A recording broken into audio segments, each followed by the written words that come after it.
Chapter 572. He hated himself for being a step too late.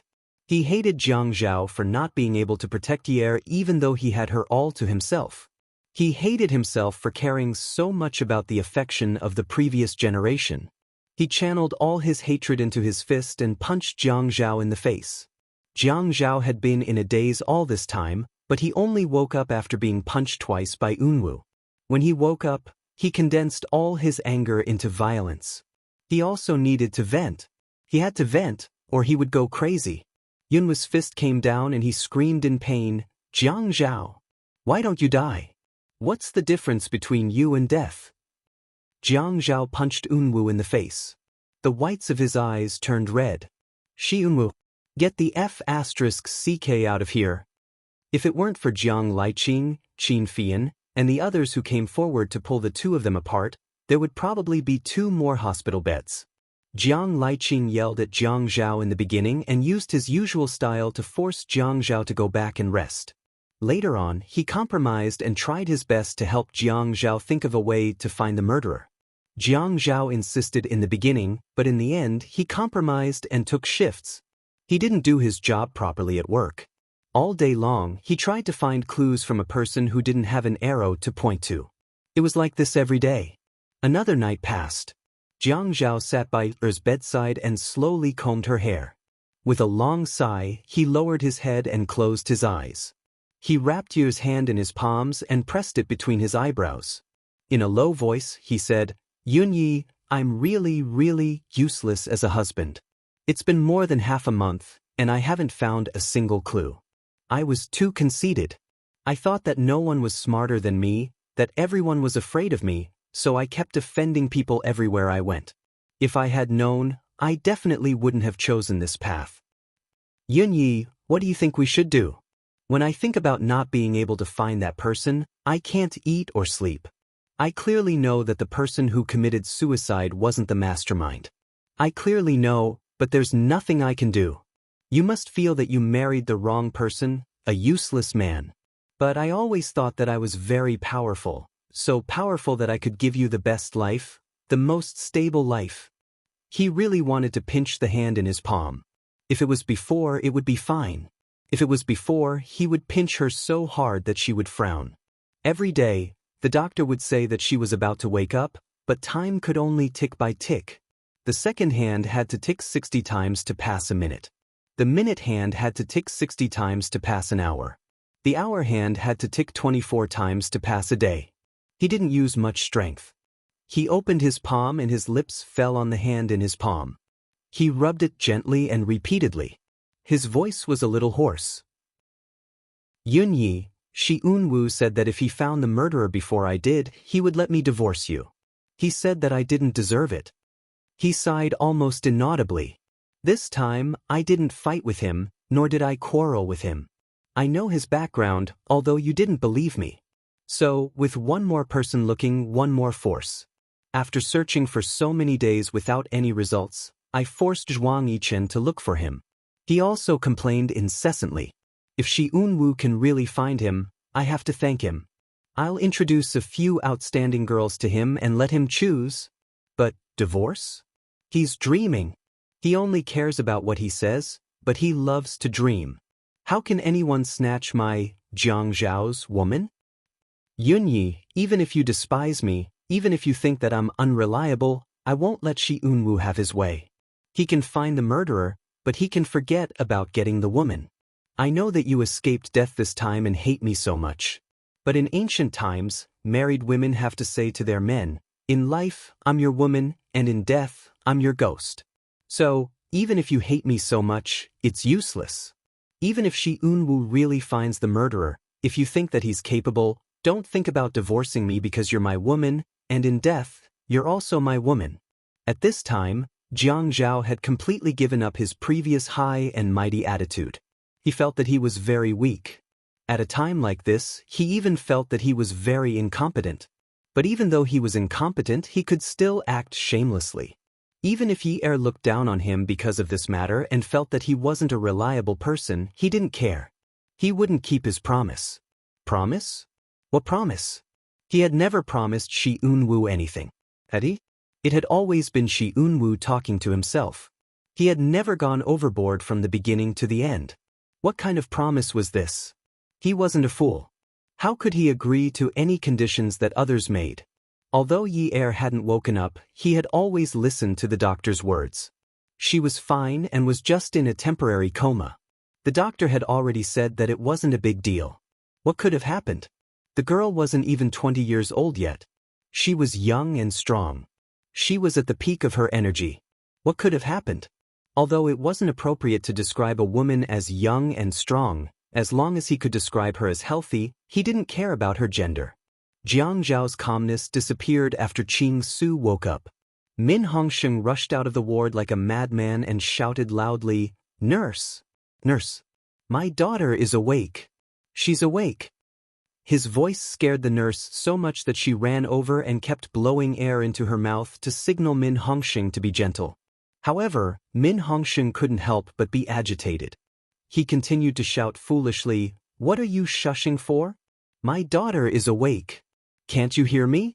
Quick, come and take a look." Yi Er's ward was next door.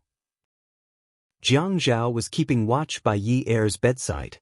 His urgent and agitated shout stunned Jiang Zhao. "She's awake." Qing Su and Yi Er had been discovered at the same time. He didn't know what had happened at the time, but the car had obviously been hit by Qing Su.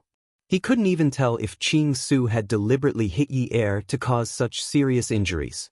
Why was it that the person whose lung had been pierced by a rib had woken up, but his wife wasn't?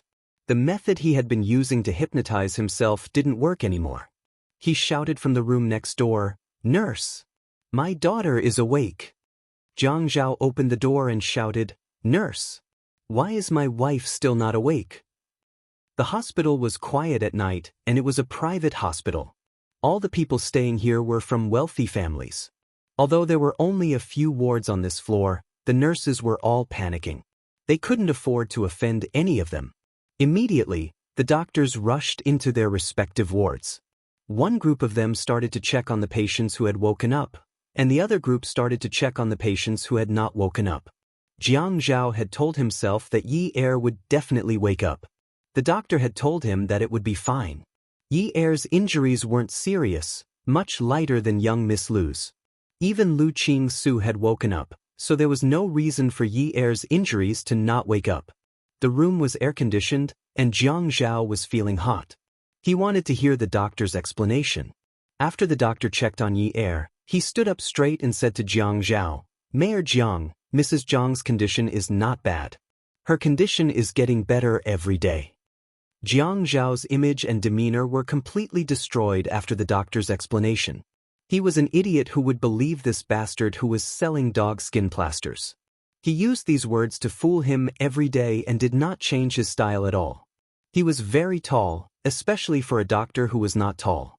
Both of them were men, but when one of them was pushed against the wall by the other, the difference in strength was obvious. "What did you say to me? You told me that my wife's condition is not bad. Her condition is good?" Jiang Zhao was so angry that he exerted more force. The doctor rolled his eyes. He really wanted to strangle this dog skin plaster to death. If he were to strangle this dog skin plaster to death, he would not be the mayor anymore. The doctor's brain was too hot, and he couldn't control himself.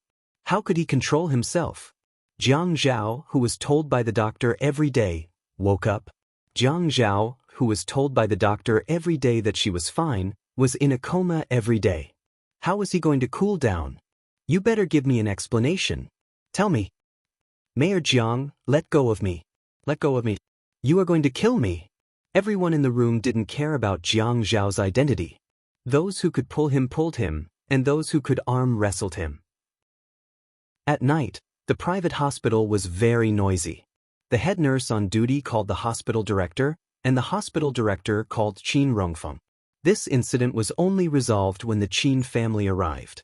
But in another ward, the atmosphere was different.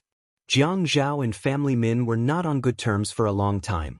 After the Yun family's incident, family Min did not contact them.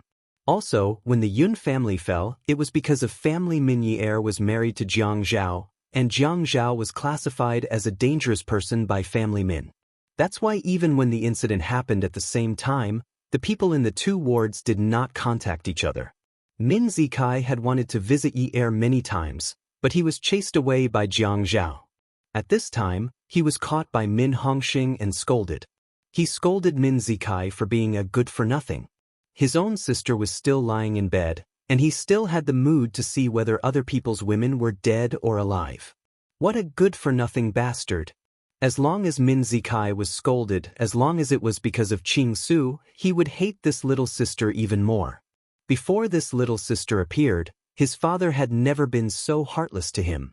At this time, Qing Su woke up. Min Hongxing did not forget to share his joy with his son. He called Min Zikai to tell him that his sister had woken up. Min Zikai coldly hung up the phone. Min Hongxing's coldness did not dampen his spirits. He continued to ask Qing Su what she wanted to eat. What does she want to drink? Then he asked the nurse if she could eat since she had just woken up. Qing Su did not ask for anything.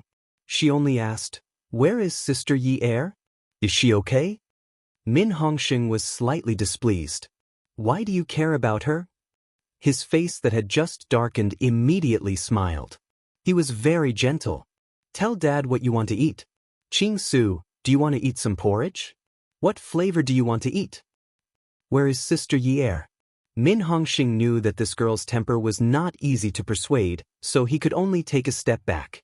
"Dad will tell you after you eat something." Qing Su nodded. The patient who had just woken up only drank some porridge. Next door, Min Hongxing's annoying voice kept coming in and out. Even when he asked the servant to prepare porridge, it was as if he wanted everyone on the floor to hear it. Afraid that no one would know that his daughter had woken up, he deliberately opened the door and shouted after the servant had left, "Remember, you must make the porridge thicker. Don't eat oil for the side dishes." Even though he knew that the servant had left, he still opened the door again and shouted, "Prepare a sweet porridge too. Maybe Qing Su likes sweet things. Sweet things will be more energetic." Jiang Zhao was so angry that he wanted to smash something. The person next door was already preparing himself, but his wife showed no signs of waking up. Add, Song Shu 566. Chapter 573. During this period of time, he had been so neurotic that the whole family had not been able to get a good rest. Earlier, he had caused Grandpa to come to the hospital in the middle of the night. He really felt bad about it, but now that he was hot-headed and mentally unbalanced, he had his old problems again. He wanted to vent his anger on the doctor again. Qin Rongfang immediately pulled Jiang Zhao back. "Zhao Zhao, it's not good for you to be so noisy. Although Yi Er is unconscious, she is still conscious. This environment is not quiet, so she won't be able to rest well." Qin Rongfang was wearing a jacket with buttons on the lapels. He was thin to begin with, so when he wore a silver-gray jacket embroidered with flowers, he did not look bloated. When it came to Jiang Zhao, he could only pull and persuade him as much as he could. If he really couldn't, he could only pretend to be sick and have a heart attack. Therefore, the whole family was counting on him, this old bag of bones, to subdue Jiang Zhao. He was able to subdue Jiang Zhao, but he was only making use of Jiang Zhao's respect and concern for him. However, the nurse who was changing Yi Er's bag unintentionally said, "The moment Miss from the Liu family next door woke up, she didn't ask anything. She just asked, 'Where's Sister Yi Er?' Looks like she has a pretty good relationship with Mrs. Jiang." When Jiang Zhao heard this, he immediately quivered. He walked towards the door, pulled it open, and walked out. Although Min Hongxing did not wish to interact with Jiang Zhao, he could not openly oppose him. When Jiang Zhao heard what the nurse, Miss, said, he had the thought of asking Qing Su about what had happened. Qing Su was at the scene, so she would definitely have some clues. However, Min Hongxing did not give Jiang Zhao such a chance. His daughter had just woken up and needed a good rest. Her Yunyi had nothing to do with the family Min. It did not matter whether she was dead or alive. Min Hongxing, go out first. Qing Su was not used to her current state. She looked at Jiang Zhao, who was standing at the end of the bed, and wanted to sit up. However, she could not. Once she moved, her chest would hurt. It was so painful that she, who usually did not complain, frowned and felt terrible. "Qing Su, Min Hongxing quickly held down Qing Su, who wanted to move. He had long been used to Qing Su calling him by name. At first, he was unhappy and even sad, but later, he had no choice but to accept it. Qing Su, you have to rest well now. The doctor said that you must not be agitated. Your lungs. Qing Su nodded and said impatiently, I know, but I've been in a coma for so long that I've become moldy. Just let me have a good time. You should rest early. Don't stay by my side. You must be tired, right? Min Hongxing could hardly believe that this was what Qing Su had said. Especially after that, she actually asked him to rest and asked if he was tired. Seeing Min Hongxing so emotional that he was crying, Qing Su said softly, Dad, go out. Dad will go out now. Call me if you need anything. Dad will come back when you're done talking to Jiang Zhao. Qing Su said, there are nurses. Go back and sleep. Min Hongxing was overwhelmed by his daughter's sudden concern. He was like a child who was flattered and at a loss. I know. I'll stay by your side and watch over you. He can rest assured. After Min Hongxing went out, Qing Su directly called out Jiang Zhao's name. Jiang Zhao. Xia Qian always felt that she was older than Yi. She called Jiang Zhao because of Yi Er's identity. No matter what, she was still Yi Er's elder sister. She didn't call him brother-in-law because she didn't let him down. But Qing Su was just doing it out of habit. She wasn't good at flattering people, and she wasn't good at pleasing people either. As for Jiang Zhao, he was just Yi Er's husband. She didn't need to respect him by calling him mayor or brother. What do you know? Jiang Zhao was not sure how he should treat Qing Su. He needed to know what happened to Yi Er from a person who was already conscious. But the prerequisite was that Qing Su was not involved in the kidnapping. Otherwise, his efforts would be in vain. I want to know how Sister Yi Er is doing. My dad did not tell me anything. She is still unconscious. The impact on her head might be quite serious. There is a blood clot and she will not wake up anytime soon. I think she might need surgery. Jiang Zhao's heart softened when he heard Qing Su calling Yi Er sister. At least, he could hear the concern in Qing Su's voice. Qing Su's brows furrowed. Crash? Yes. Jiang Zhao was still standing at the end of the bed, looking down at Qing Su. He did not dare to miss any changes in her emotions. Qing Su suddenly felt guilty and pained. She had good intentions, yet she had caused her to be in such a miserable state. She took in a long, trembling breath. It's all my fault. When I hit that Honda, I used a lot of force. If I didn't hit the car like that, Yi Er Jie might have been fine. Jiang Zhao's expression changed as he started walking. He didn't think that there was such a coincidence because he had seen the video of the person who kidnapped Yi Er. It was because it wasn't Lu Qing Su that he thought it was a coincidence. But now, Qing Su had admitted it herself. He was thinking, Yi Er had not woken up yet, so what right did this wretched girl have to wake up? He walked over to Qing Su's bedside in a few steps. Just as he was about to strangle this wretched girl to death, Qing Su looked up with her doll-like eyes. I was also anxious at the time. Sister Yi Er was in the Honda and did not come out, but I clearly saw her stretching half of her body out of the window. She must have been calling for me. Later on, no matter how I chased after the car, she did not come out. I was very anxious. At first, I thought it was you who was driving, but later on, I realized something was wrong. I was worried that something might have happened to her, so the only thing I could do was to take the man who was driving. Jiang Zhao was very tall. When he bent over, he froze in place. Usually, when he was working, he looked handsome even when he bent over. If Yi Er had been here, if Yi Er had been lying in bed, he would have bent over to touch her, hug her, or kiss her. He would have been gentle and affectionate. But now, he was frozen in place, not moving at all, as if he had been petrified. Looking at Qing Su, who was full of guilt as she recounted everything that had happened by the river, his eyes reddened, and he almost shed tears. No one would be like this. Other than family, they would give up their lives and forget about themselves. If he had been here at the time, he would have chased after her and risked everything to save Yi Er. That would have been the right thing to do. But Qing Su, the 17-year-old Qing Su, he did not know why she had risked her life to save Yi Er. She had even broken her ribs on the steering wheel and pierced her lungs. Fortunately, they had arrived in time that day. Otherwise, how could she have survived? But what was he thinking just now? He was gauging the heart of a gentleman with the yardstick of a villain. He was suspicious of everyone. Qing Su had just woken up and did not have much energy. Jiang Zhao bent over. She saw that his face was haggard. He looked different from when she had seen him before. His eyes were bloodshot. When he bent over like this, his face hovered above her head. She thought he was acting like this because he could not hear her clearly. And his gaze changed from anger to uneasiness. Did he hate that he could not hear what she was saying? She took a deep breath, wanting to speak louder and clearer. But when she took a deep breath, Yizi felt like her lungs were about to split open.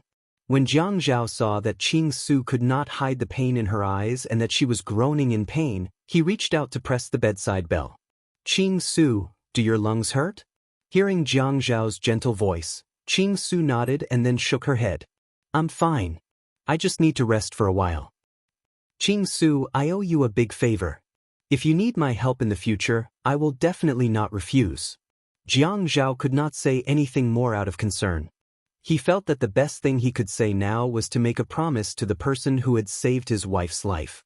Because the person who should have had his ribs and lungs broken should have been him.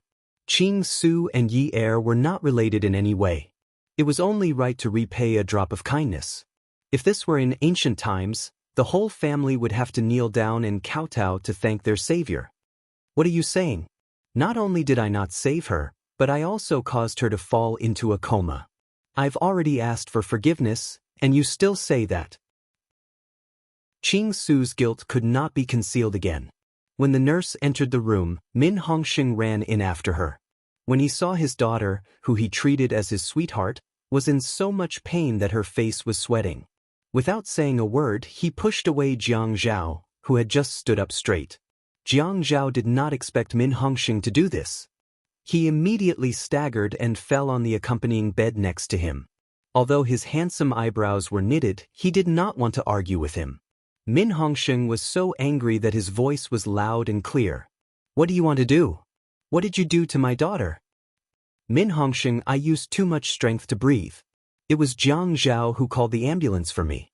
Min Hongxing turned his head and saw that Qing Su had already closed her eyes.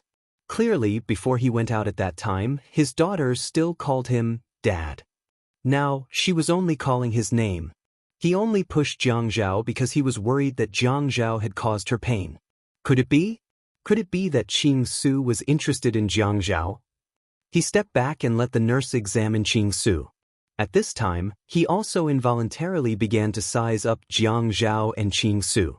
He secretly thought that Qing Su was 17 years old and was in high school. Although this was the case, it was not that he had not considered finding a good family for her in the future.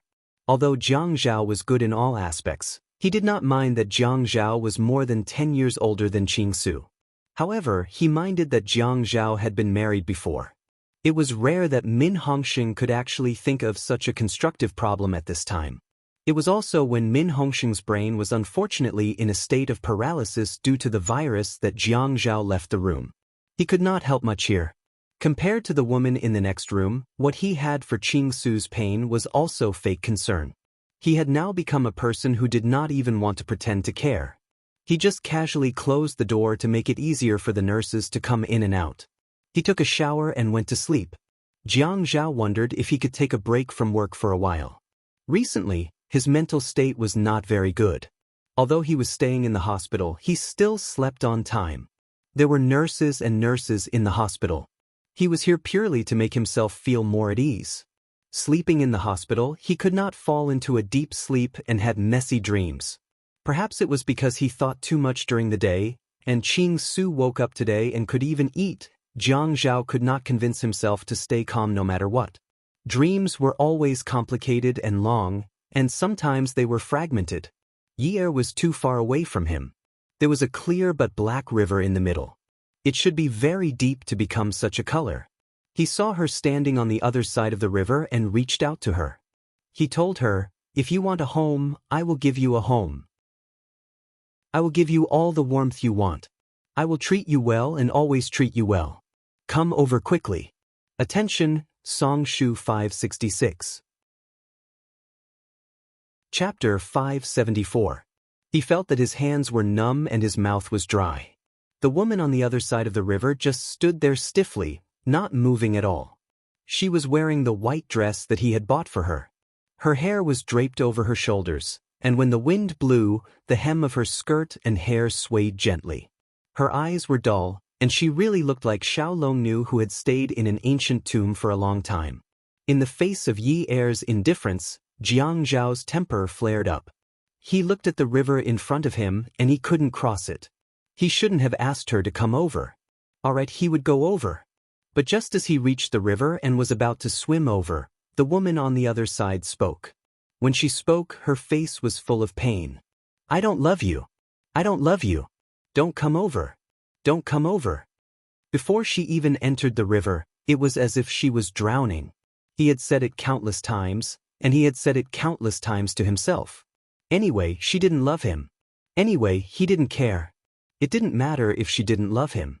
Anyway, she could only be with him. He didn't mind those *T feelings and love. It wasn't like he could eat it. It's okay. You can be at ease as Mrs. Jiang. It's okay. Don't feel like you're in pain. I didn't ask you to love me. I don't mind. Don't come over. Let me be at ease. Let me be free. There was no sound on the surface of the river. Her weak voice came from the other side. When it came, it sounded like it came from the water.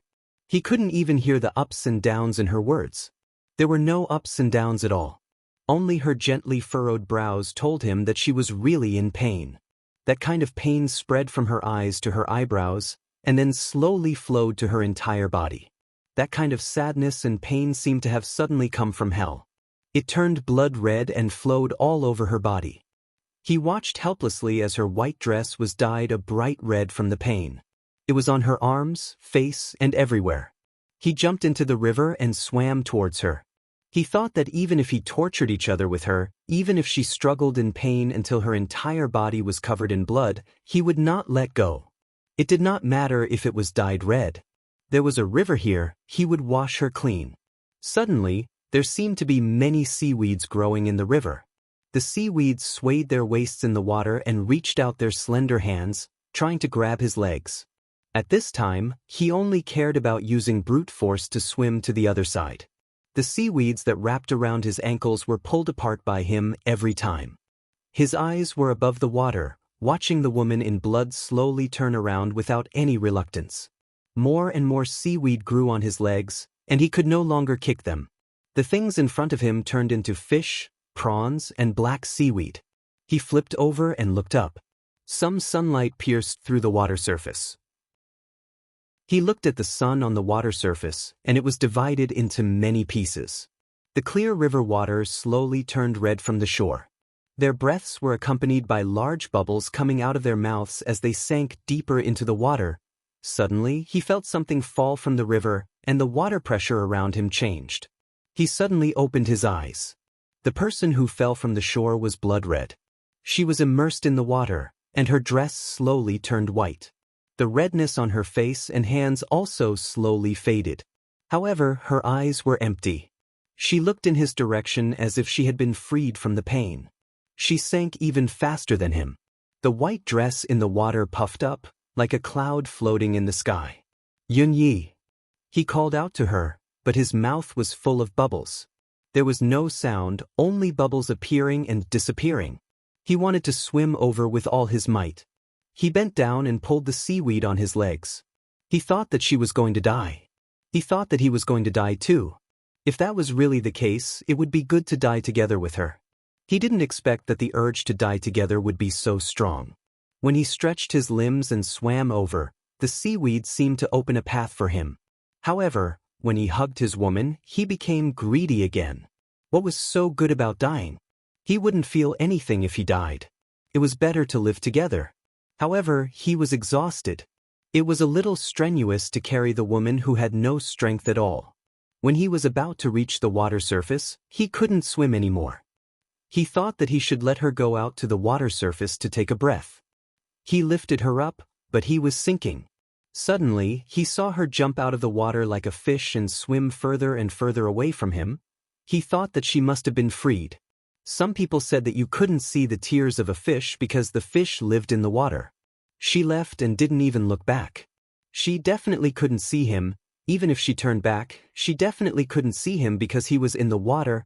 *****. The southern home was a small high-rise duplex. Jolie lived here. She got out of bed and started washing up and putting on makeup.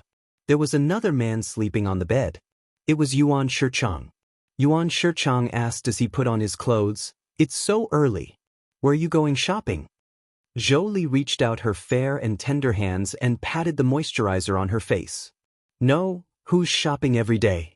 I'm going to the hospital to see Yi Er today." The latter half of her sentence was a little cold. Yuan Shichang threw the tie in his hand and said loudly, "Didn't I say? You're not allowed to go." Jolie didn't take Yuan Shichang's violence seriously. She squeezed some lotion on the back of her hand and rubbed it on her face bit by bit. As she rubbed, she gently patted it with her fingertips and rolled her eyes at the man in the mirror. "Why do you care? Don't bother about my business. I have to go to the hospital today no matter what.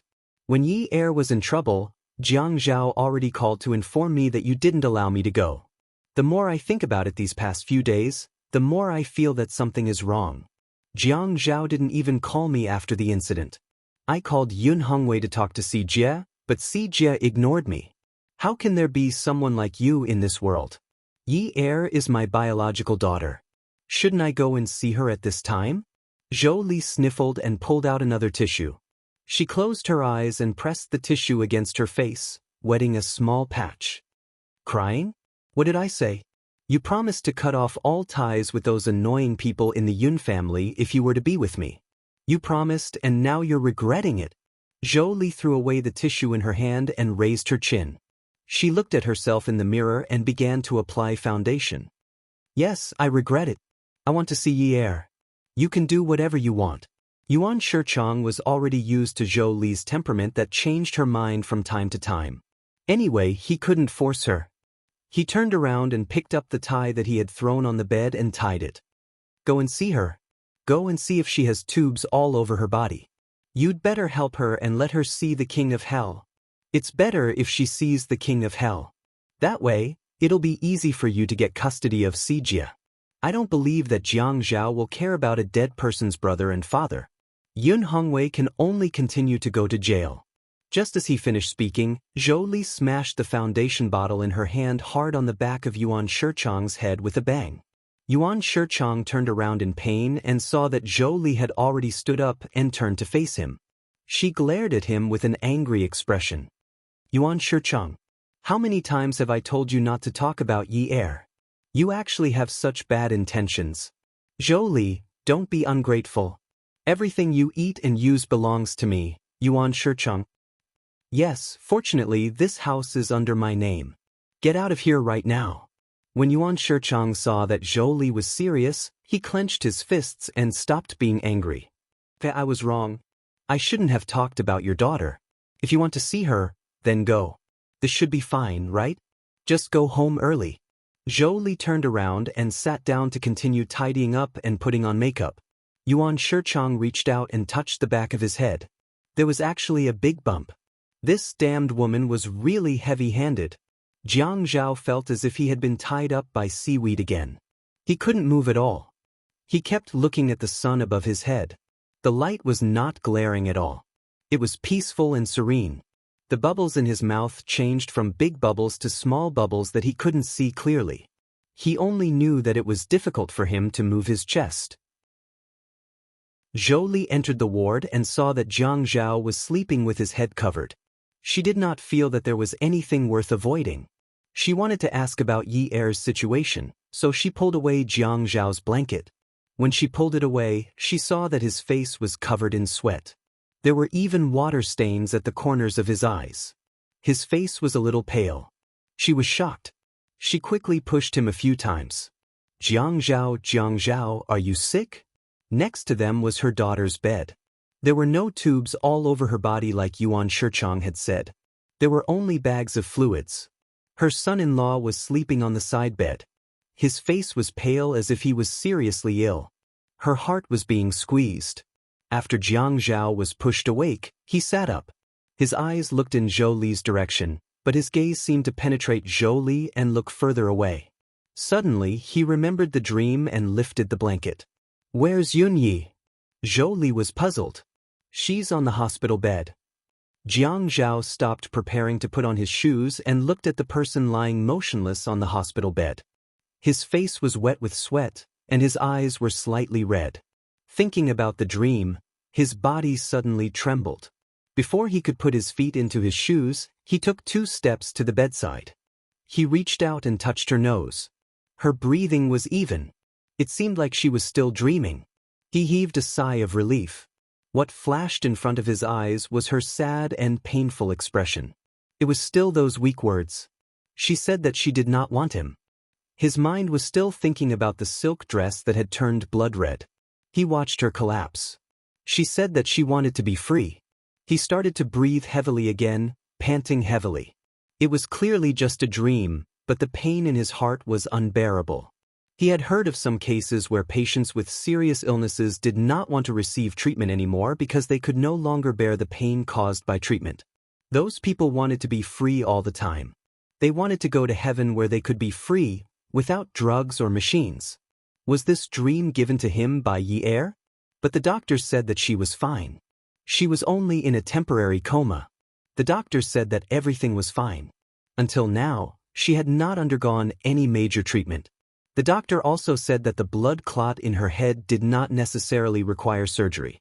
It could be treated with physical therapy. He did not let her suffer a lot. He also could not bear for her to suffer. What did she mean by free?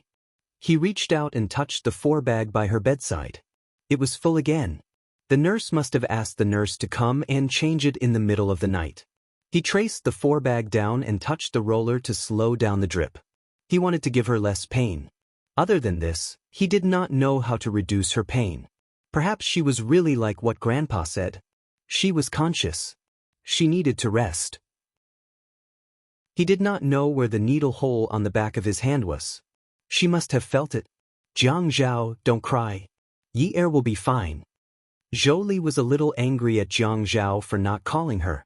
Later, she realized that his gaze was always on things related to Yi Er. She did not know where his mind had wandered. She just kept crying and did not make a sound. Jiang Zhao was stunned by Zhou Li's call. When he came back to his senses, he saw that Zhou Li was very blurry. He reached out and touched his face. He did not know if it was sweat or tears. Awesome novel Xinwu 799. Chapter 575. Jiang Zhao, Yi Er will be fine. Jiang Zhao did not feel that he had lost his composure. He did not even glance at the radiant Zhou Li and coldly replied, "Okay." She turned her back, bent over, and wiped her tears on the blanket that Zhou was covering. She said angrily, "I'm wearing such an expensive suit and yet I'm wiping your tears on your blanket. You're lucky that I'm wiping my tears on your blanket." It was as if Yi Er was still awake at this moment. They were usually like this and could not help but say some nasty things. Jiang Zhao's indifference towards Zhou Li was not intentional. He really did not take Zhou Li seriously. In the beginning, he called Zhou Li and told her about Yi Er's situation. Zhou Li agreed to come over to take a look, but she did not even respond. He called again to confirm, but in the end, she simply said that she had something to do. Forget it. It was good that she did not have a mother. He did not have to worry so much. In the future, he would persuade Yi Er not to care about these things. With his father and brother around, he would still feel like a family. How could this woman, Zhou Li, be a woman who could give others warmth? "Jiang Zhao, I'm here to see Yi Er." At this moment, Zhou Li felt that when Jiang Zhao did not respect her, she was actually inferior to a guest standing here. "Okay, you see, she's still sleeping. When she wakes up another day, I'll call you." Jiang Zhao leaned over Yi Er weakly. He really wanted to throw her into the bathtub and give her a good bath. Zhou Li was furious. When Yi Er was awake in the past, Jiang Zhao would call her Mom, hypocritically. Now, not only did he ask her to leave, but he also directly used the word you instead. Zhou Li only appeared after such a long time. In Jiang Zhao's eyes, it was only because of Si Jie's custody rights. It really did not make him feel good. His mood was bad enough, really bad. If Zhou Li continued to stay here, he was afraid that he would have to vent all the emotions that he had suppressed during this period of time. Because his family was always worried that he would be in a bad mood, they tolerated him, making him feel embarrassed to lose his temper at them. Brother! Qin Fian came in from the open door. When he saw Zhou Li, he only called Jiang Zhao. Qin Fian had heard about Zhou Li's custody rights from Jiang Zhao, so it was natural that his impression of Zhou Li was not good. Fian. Jiang Zhao sat up and turned. Brother, let's go. Uncle Wu has arranged for people to guard here. I'll send you to the building. After Yi Er's accident, Qin Fian or Zhua Hao sent Jiang Zhao to work every day. They took turns telling him new things on the way to work. As usual, Jiang Zhao went to the bathroom to wash his face, brush his teeth, and shave. When he returned to the room, he faintly said to Zhou Li, "Mom, I want to change my clothes. There is no private changing room in the ward, so it's not very convenient." At this time, he called, "Mom," but the meaning was even more obvious. Zhou Li was embarrassed. Qin Fian pushed up his glasses and did not call anyone. He only pursed his lips and gave a forced smile. After Zhou Li left, Jiang Zhao took off his pajamas and threw them on the bed. He took out his suit, shirt, and sweater from the wardrobe and put them on one by one. Qin Fian helped Jiang Zhao straighten the back of his shirt collar and raised it slightly. "You are very heartless, even chasing your mother-in-law away. You are very understanding." Jiang Zhao looked down at the front of his shirt, buttoned it, and smiled. "Of course. Why don't you commit incest with me?" Normally, Qin Fian would only tell Jiang Zhao that he did not commit incest. Recently, in order to make Jiang Zhao happy, he had done a lot of things to himself for Jiang Zhao. "Don't say it so loudly. Be careful that your sister-in-law finds out. Later, she will insert the needle in her arm into your hand and make you give her an 4 drip. Sigh, if you are willing to do this, then I can only be willing to be tormented by you." Qin Fian took Jiang Zhao's briefcase and sat on the table by the window. "Zhou Li came, but you didn't let her accompany sister-in-law. You chased her away just like that. I'm afraid she is sad." "Sad?" Jiang Zhao looked at the mirror outside the wardrobe and put the tie around his neck. He raised his head and looked at himself in the mirror. He snorted. It would have been better if he didn't say this, but now that he said this, he was furious. "She will be sad? Does she look like she's sad? I seriously suspect that she gave birth to Yi Er when she was underage. Look at her now. She clearly looks like a woman in her 30s. When she gave birth to Yi Er, she must have been so young that she didn't know anything. Otherwise, when Yi Er was lying on the bed like this, I actually couldn't see any love in her eyes. Your beauty, you and my sister Zhen are examples of women who don't care about their families, but are they the same as her? No matter how much they don't care about their families, they still love their children, right? Sigh, now that you mention it, I suddenly feel that Beauty Yu is exceptionally cute and likable.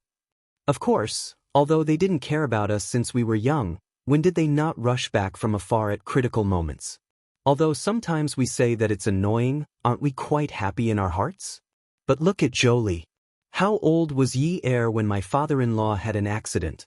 She dared to disappear without a trace and leave a mess to Yi Er. If it were anyone else, I'm afraid I would have kicked them. Don't be so angry." Qin Fian placed his briefcase on his desk and walked behind Jiang Zhao. He tugged at the hem of his suit. "After all, she's your mother-in-law. What kind of mother-in-law is she? Calling her mom is already giving Yi Er 10,000% of face. I can't possibly keep her here." "You didn't see it. Every time she sees Yi Er, she makes Yi Er so anxious that she cries. I can't casually throw the person on the hospital bed to her to agitate her. What if she starts drugging Yi Er the moment I leave? I have to be on guard against this kind of thing." It was only when he saw the helper at home coming over that Jiang Zhao gave Yi Er a kiss and followed Qin Fian out of the ward.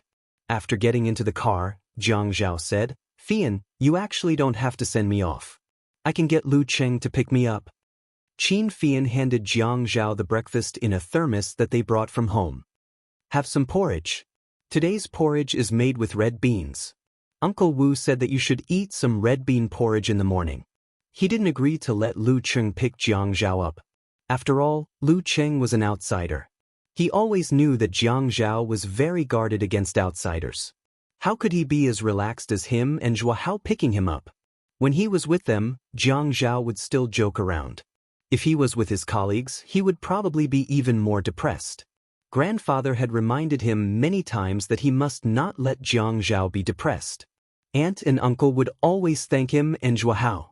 They said that it was good that they had so many brothers. If there was anything, everyone could help. Actually, in private, the elders all complained about Yi Er. It was just that they ran into a wall with Jiang Zhao, so they didn't mention it again. Jiang Zhao wouldn't reject the good intentions of the family. He knew that everyone seemed to be going on with their lives normally, but they were all taking care of his feelings. They just didn't want him to feel burdened if he found out. Opening the lid, Qin Fian started driving. Jiang Zhao began to eat porridge and side dishes. The red beans must have been soaked for an entire night. The beans melted in his mouth very quickly. The diced radish was Jiang Zhao's favorite side dish to eat with porridge. The Qin family's mother would make a big bowl of it every year. The diced radish made a crisp sound in his mouth when he bit it. Qin Fian had been driving slowly. In addition, it was in the morning, so he couldn't go faster even if he wanted to. Jiang Zhao had developed a habit of eating in the car every day. Qin Fian glanced at the man in the passenger's seat at the red light. Sigh, he was really sloppy and scared. If it were in the past, even if you beat him to death, he wouldn't eat in the car no matter how busy he was. Jiang Zhao cared a lot about his image. Now, he didn't care about it at all. Jiang Zhao never ate in the ward. The Qin family would send food to him. Otherwise, he would eat in the car on the way to work. If it was lunch break, he would eat in the lounge. Actually, he didn't deliberately test Jiang Zhao's weakness. It was just that when he sent breakfast to Jiang Zhao to eat in the room that day, he was rejected. After that, he quarreled with Jiang Zhao. In the end, Jiang Zhao's eyes were a little red.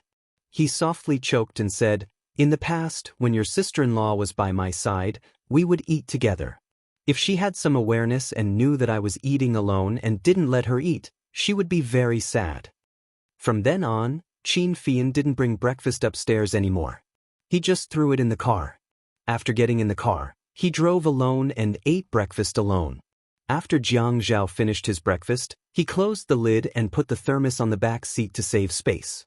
He wiped his mouth with a tissue and threw it into a small paper bag in the car door. "Fian, last time I told you about the coastline, did you pay attention to it?" Qin Fian nodded. "Yes.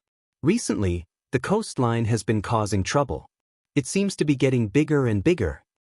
Jiang Zhao leaned back and stretched his back. He hadn't exercised in a long time and felt that his back was very tired. "What else do you know?" Qin Fian knew that Jiang Zhao wouldn't tell him this for no reason. When he glanced over, he just happened to catch a glimpse of the man in the front passenger seat. His handsome face was solemn. He knew that he must have some secrets. His devilish face gently curved into a smile. The hand holding the steering wheel tapped lightly as he searched for all the information he knew. Zhuang Yifeng is probably at a disadvantage this time. Now there's a wave of cancellations. Although his uncle helped him with the loan, if this matter gets out of hand, his uncle will also be affected. Moreover, the coastline is quite big. It's almost equivalent to the sum of the buildings he built in the past. If this matter really gets out of hand, I'm afraid he can only auction the coastline. Qin Fian's tone was somewhat gloating. "What do you think of this matter?" Jiang Zhao crossed his arms and tilted his head, looking at Qin Fian with a sharp gaze. "Me? Ha." Qin Fian listened to Jiang Zhao's questions. He suddenly felt that although the incident with Yi Er was a big blow to Jiang Zhao, this guy's perception of the outside world was still very high. "You want to eat it?"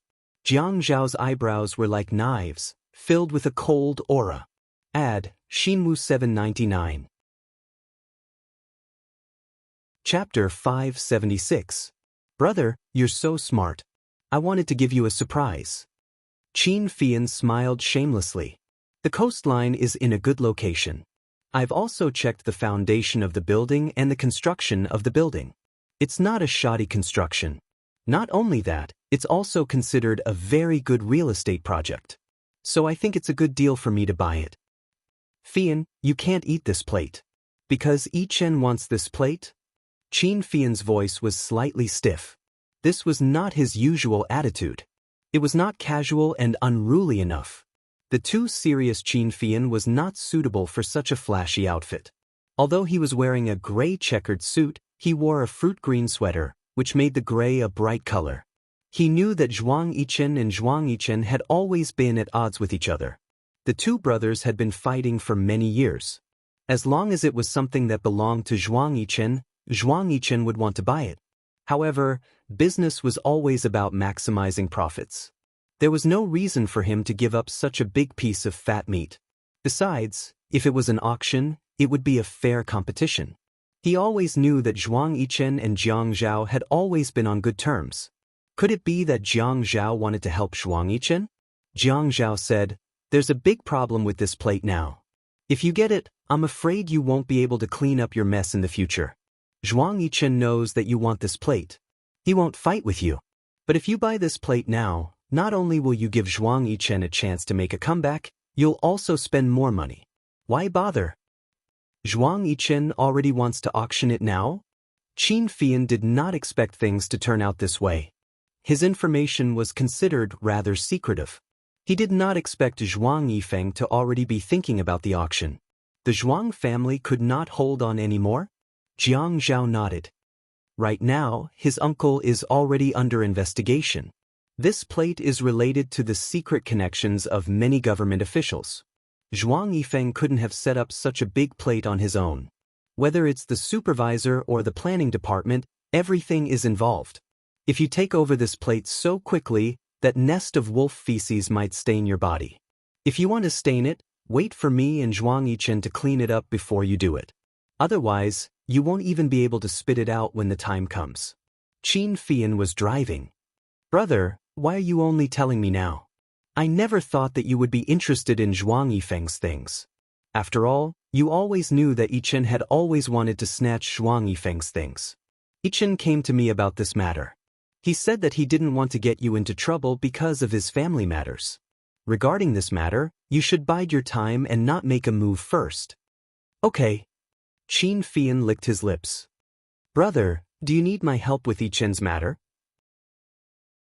Jiang Zhao shook his head. "Don't butt in.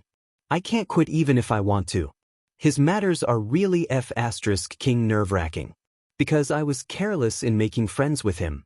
I have to be careful about everything when dealing with his matters. It's fortunate that he has enough perseverance and ruthlessness. Otherwise, a bunch of bad guys would rush out and tear me into pieces." Qin Fian knew that Jiang Zhao was deliberately exaggerating, so he played along and said, "You can just cut ties with him." "Yeah, I have the same idea. Then I'll wait for him to report me and say that I'm in cahoots with his official business. So he's so sinister. Ha, that's why I'll only set him up. Otherwise, I'll be at a loss." Qin Fian thought to himself, "Next time, before I do something big, I'll have to discuss it with Jiang Zhao. Most of the information that I have came from this building. I wanted to make a big profit, but I almost got myself into trouble. Brother, when are you going to give me some benefits as a driver?" "Benefits? You still want that piece of land in 326? That piece of land was not only a thorn in Qin Fian's heart, it was also a thorn in Jiang Zhao's heart. He knew that Shi Yunwu was a person who knew how to hide, but after all, he was only 20 years old. He probably inherited Shi Jintian's ruthlessness, or else he wouldn't have been able to tolerate it so well. However, he was so good at running a business. He had only been in Sea City for less than 3 years, and even when he was working at Shi Empire, he was a slacker. It was only a few months ago that he officially joined the Qin Group. Once he got in, he was already familiar with the hidden rules of China's government. He easily made connections and got that piece of land in 326 at a cheap price. After that, a series of people were fired and interrogated, but none of them dragged Shi Empire into it. They only said that there was a problem with their data when they were doing the report. When it came to data, it was possible for one person to make a mistake, but how was it possible for all of them to make a mistake? Based on his methods, it was possible that he could turn a piece of land into the king of the land. He was not to be underestimated. Qin Fian waved his hands and placed them back on the steering wheel. I'm not going to think about it anymore. The Shi family has taken it, so what else can I think about? Even if it's not the Shi family, it's a done deal, so it's pointless for me to think about it. Have I been having a bad year these past few months? Everything seems to go wrong. Ever since I took over the Qin group, I haven't been as unlucky as I have been these past few months. I don't even know what I'm asking for. People in business like to worship the Lord Guan Yu, so naturally, they were superstitious. There were many superstitions among government officials as well. Jiang Zhao thought about it and it did make sense. Fei Yan had always been a smart person. Fei Yan had mentioned that he wanted to buy that piece of land in 326 after the subway changed its route. Initially, he wanted to buy it for a cheap price to build a hotel, but then there was Shi Yun's conspiracy, so he was unable to buy it. The shoreline was a good place, but due to the complicated relationships between government officials and businessmen, he had to give it up. Fei Yan, why don't you go to Hong Kong and find a fortune teller? There's an 80% chance that something is wrong. Jiang Zhao paused. When the time comes, I'll go with you. I don't think things are going well for me either. Qin Fian nodded in agreement. Okay, when sister-in-law wakes up, we'll go together. After sending Jiang Zhao to the government office building, he turned around and left. As soon as Jiang Zhao arrived at the office, Lu Qing came over and said, Boss, Dean Shun from the Procuratorate came looking for you. He's still in the lounge. I wanted to give you a call, but he said there was no need. He also said, Lu Qing stopped and smiled. Jiang Zhao was not in the mood to joke around. Joking with Fei Yan was a different matter. It was just to comfort a family member. What else did he say? Lu Qing shook his head and smiled helplessly. He said, since you're on time for work, if you dare to be late he'll report you. He'll say you didn't show up or left your post without permission.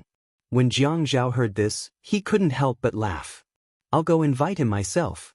Who knew that as soon as he said this, the office door was pushed open. Shen Kai was in a suit. When he saw Jiang Zhao, he smiled rudely and said, Invite what? I'm here to catch the party atmosphere. Yo, I'm not late? Looks like if I want to extort you, I'll have to work a bit harder. Beauty novel, Xinwu 799. Chapter 577. It's rare for Shen Kai to be so carefree when he enters the mayor's office. Jiang Zhao raised his eyebrows and said to Lu Qing, Help me pour a cup of coffee for Mr. Shen. Lu Qing turned to Shen Kai, who had entered the office and was sitting on the sofa. Mr. Shen, do you want tea or coffee? Your boss is too honest. That tea must be the 10 renminbi Qting tea. I don't want to drink it. Jiang Zhao smiled. Qting tea is very good. It's detoxifying. Shen Kai immediately shook his head and said, That won't do. I still have to keep the poison and fight poison with poison. Lu Qing placed the coffee on the coffee table in front of Shen Kai and left. Shen Kai shrugged. Why did you come to work so early? It's not good to be so strict. You should give your subordinates a chance. If not, it will be too difficult for them to get promoted. You need to give this seat to them. Jiang Zhao walked to the reception area and took the cup of tea that Lu Qing had brewed for him. He sat opposite Shen Kai and said, I will move my seat. You can go upstairs and find an empty seat for me. You can't just pull me down and let you sit up. It's hard to say. Shen Kai raised his eyebrows confidently. The corners of his mouth curled up into a smirk. He said the two words slowly. At this time, he held the coffee on the table in his hand. The tip of his nose wandered above the thick white porcelain cup. His eyelashes drooped, and his gaze fell on the white smoke curling up from the coffee. He inhaled and took a sip with enjoyment. He couldn't help but praise, Very good coffee. Where did these beans come from? If it were made by a better coffee maker, I'm afraid the taste would be even richer. After saying that, Shen Kai took another sip. Jiang Zhao knew Shen Kai was trying to change the topic. Grandpa's friend gave it to him. I don't even know who gave it to him.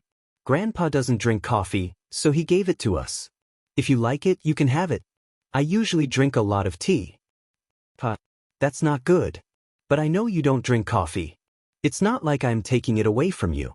Jiang Zhao nodded. When did you become so polite? It's not like you. I can't help it. I've been in this circle for a while, and I've forgotten that I don't need to be polite with you.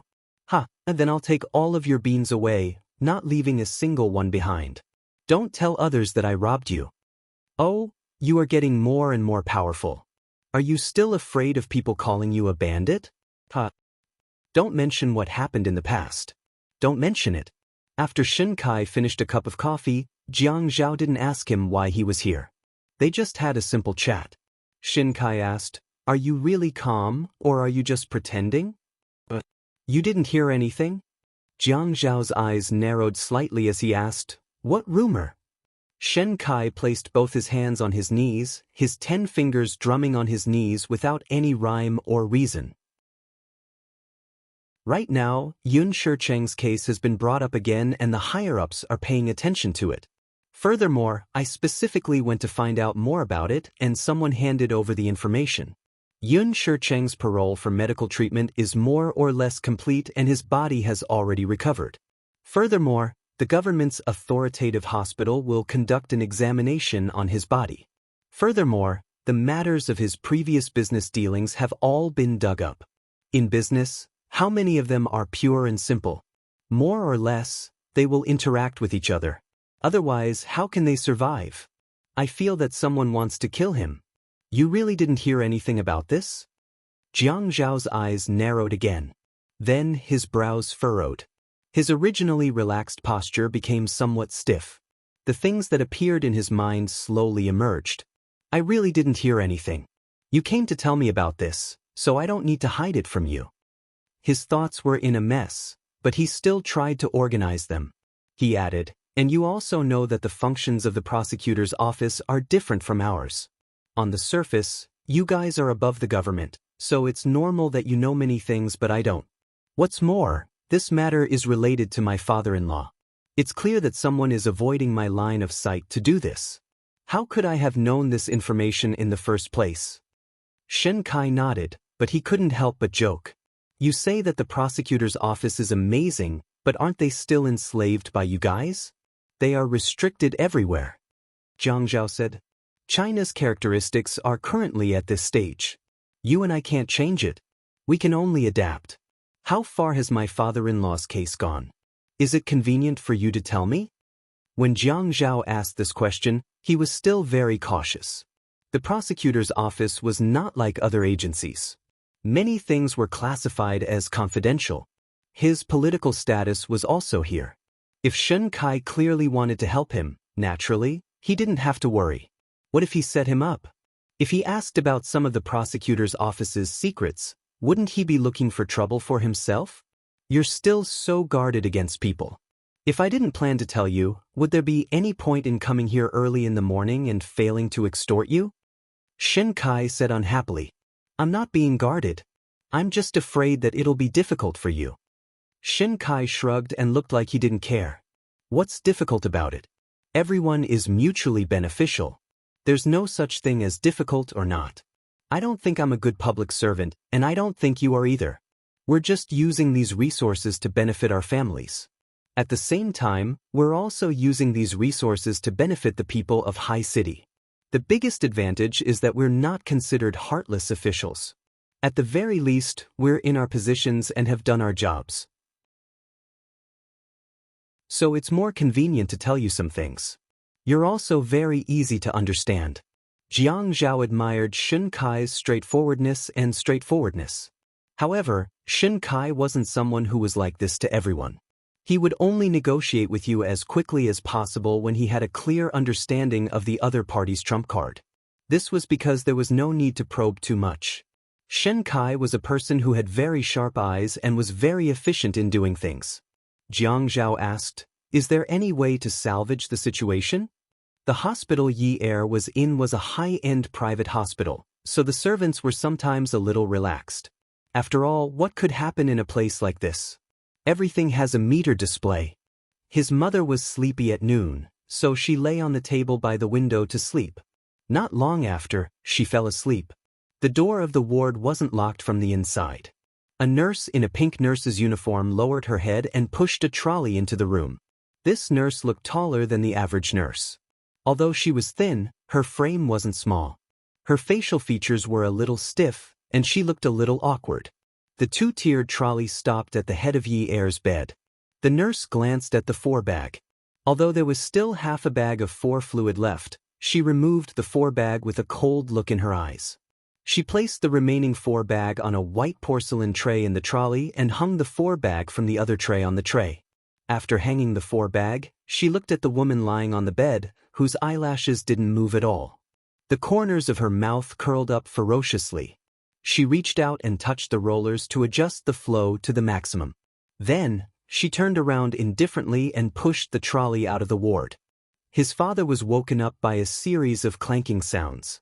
When he woke up, he rubbed his eyes. What's that sound?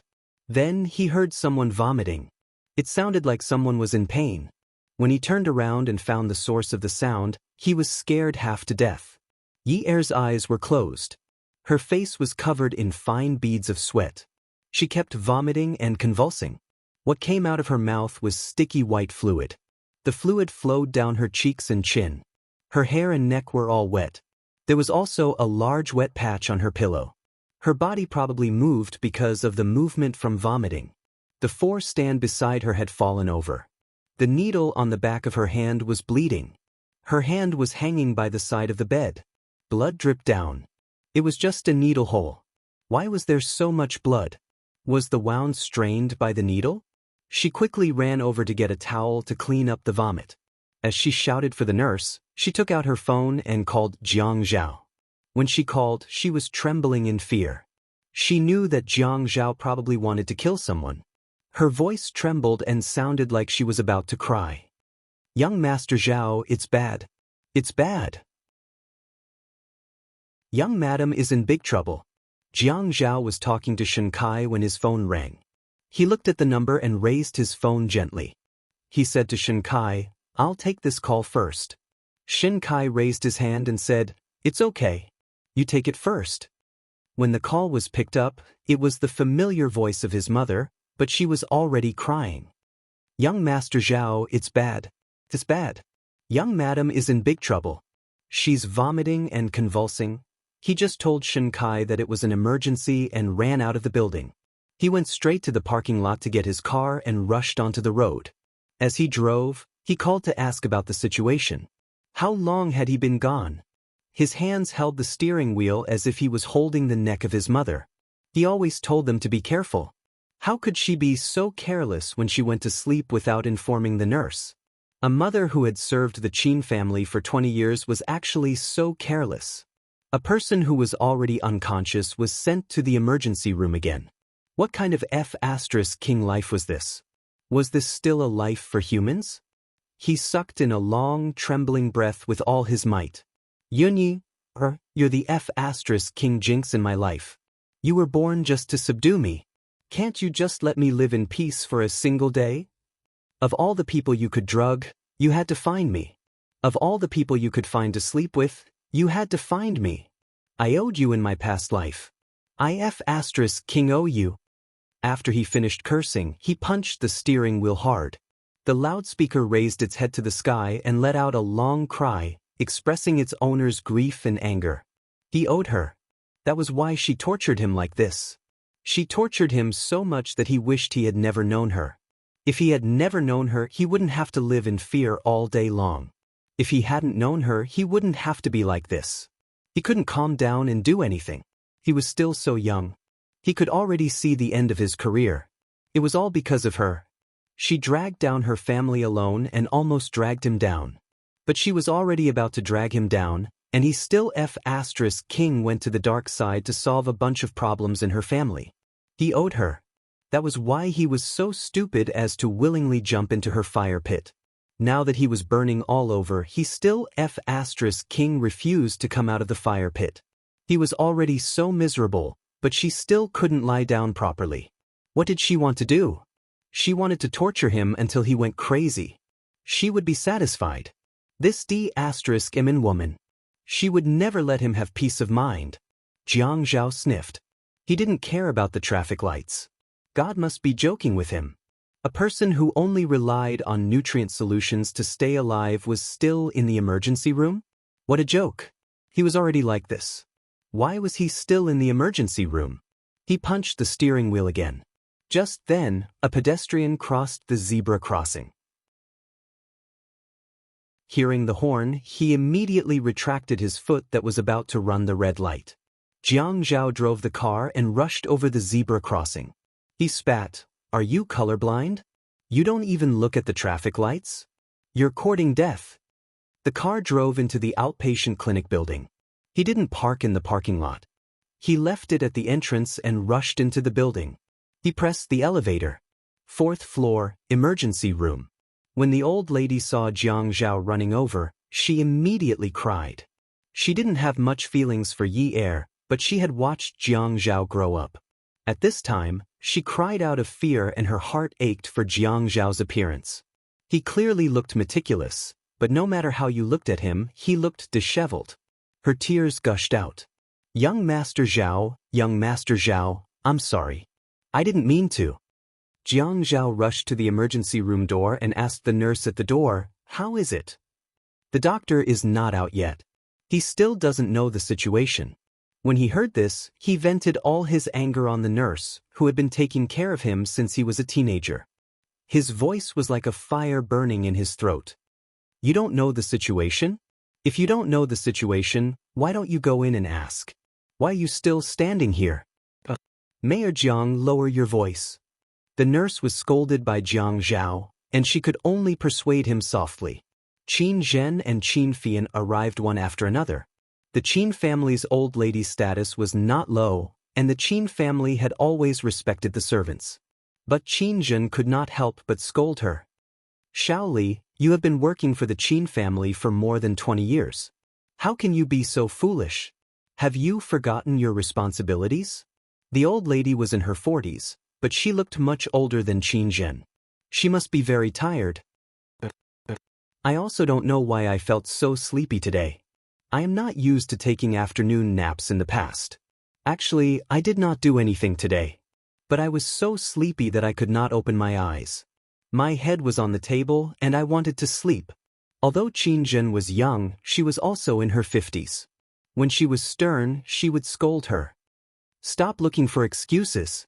You caused such a big mistake, and you still want to find excuses." Qin Fian pulled the agitated Jiang Zhao back. He wanted to distract him. Over the phone, Auntie Li said that sister-in-law kept vomiting and even pulled down the 4-stand. "Brother, wasn't sister-in-law unconscious all this while? How can she pull down the 4-stand and vomit? What's wrong with her?" Jiang Zhao rubbed his face. "I don't know." When he let go of Feng Yu, he stared at the nurse at the door of the emergency room. "What's the reason? Even if our helpers did not notice the patient's abnormality in time, you all still don't know what's wrong with her?" The nurse did not know what was going on. She was still in the emergency room, and they did not know what was going on. She explained timidly, "Mayor Jiang, I don't know. It's true. I am just waiting here to inform the attending doctor or run errands to the blood bank. But from Mrs. Jiang's reaction, I feel that she should be resisting the medication." The nurse was not very experienced, and she quickly told Feng Yu what she thought. Jiang Zhao immediately turned and looked at Qin Fian. Qin Fian quickly ran to the hospital and found Yi Er's ward. There were still bags of medication on the floor. Maybe they did not have time to clean up the mess earlier. Feng Yu took the list of medication from the bookshelf at the end of the bed and compared it with the medicine bottle on the table. He repeated the same thing twice and took out his phone to take a photo of the list and the medicine bag. Returning to the resuscitation room, he told Jiang Zhao about some of the abnormalities he had discovered. Jiang Zhao raised his hand and pressed against his forehead. The door of the emergency room suddenly opened, and Jiang Zhao regained his senses. He walked over and stood in front of the doctor. The doctor was wearing latex gloves, a blue disposable cap, and a surgical mask. He asked coldly, "What's the reason?" The doctor looked at Jiang Zhao. "I'm not sure yet. I need to verify with the nurse on duty." Verification?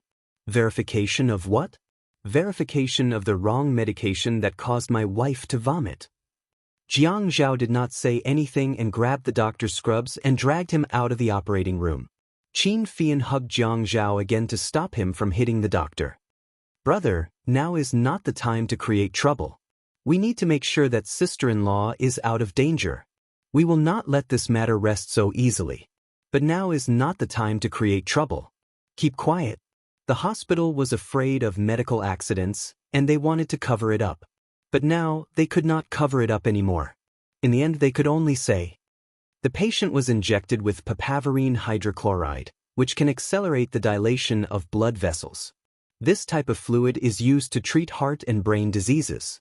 Mrs. Jiang's prescription does not include this type of medicine. I am about to tell the nurse about this. Mayor Jiang, please let me speak. The doctor looked at the nurse at the door. Call the head nurse over. What Jiang Zhao had was brute force. Right now, he felt like he was a person who had been forcefully injected with some kind of evil force. He could not control this kind of power, and if he did not vent it out, he would go berserk and die a horrible death.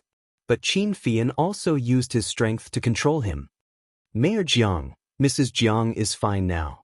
Although the wrong medication had caused her to vomit, luckily she was rescued in time. She might wake up because of her reaction. Jiang Zhao, who was being hugged by Qin Fian, was stunned. The evil energy in his body seemed to be controlled temporarily. He looked at the doctor and asked, "Is what you said true?" The doctor was frightened by Jiang Zhao's action just now, but he still had to maintain the calmness that a doctor should have. He just took a step back without leaving a trace. He was intimidated by Jiang Zhao's pressure and took another step back. Mayor Jiang, Mrs. Jiang had been injected with the wrong medication. This medication is used to dilate the blood vessels of patients with cardiovascular diseases. Using the wrong medication will cause the patient to reject the medication. But it was this rejection that caused the patient to have a strong reaction. This reaction might cause the patient to wake up. Just now, the patient could speak, and her limbs were moving. This means that she is no longer in a coma. Jiang Zhao was surprised when he heard what the doctor said. He was surprised that Yi Er was going to wake up. But the more he listened, the more he felt something was not right. What was wrong? The doctor seemed to be avoiding the main point. What did rejection mean? It was like a person who did not feel anything. If you gave her an electric shock, she would jump a little.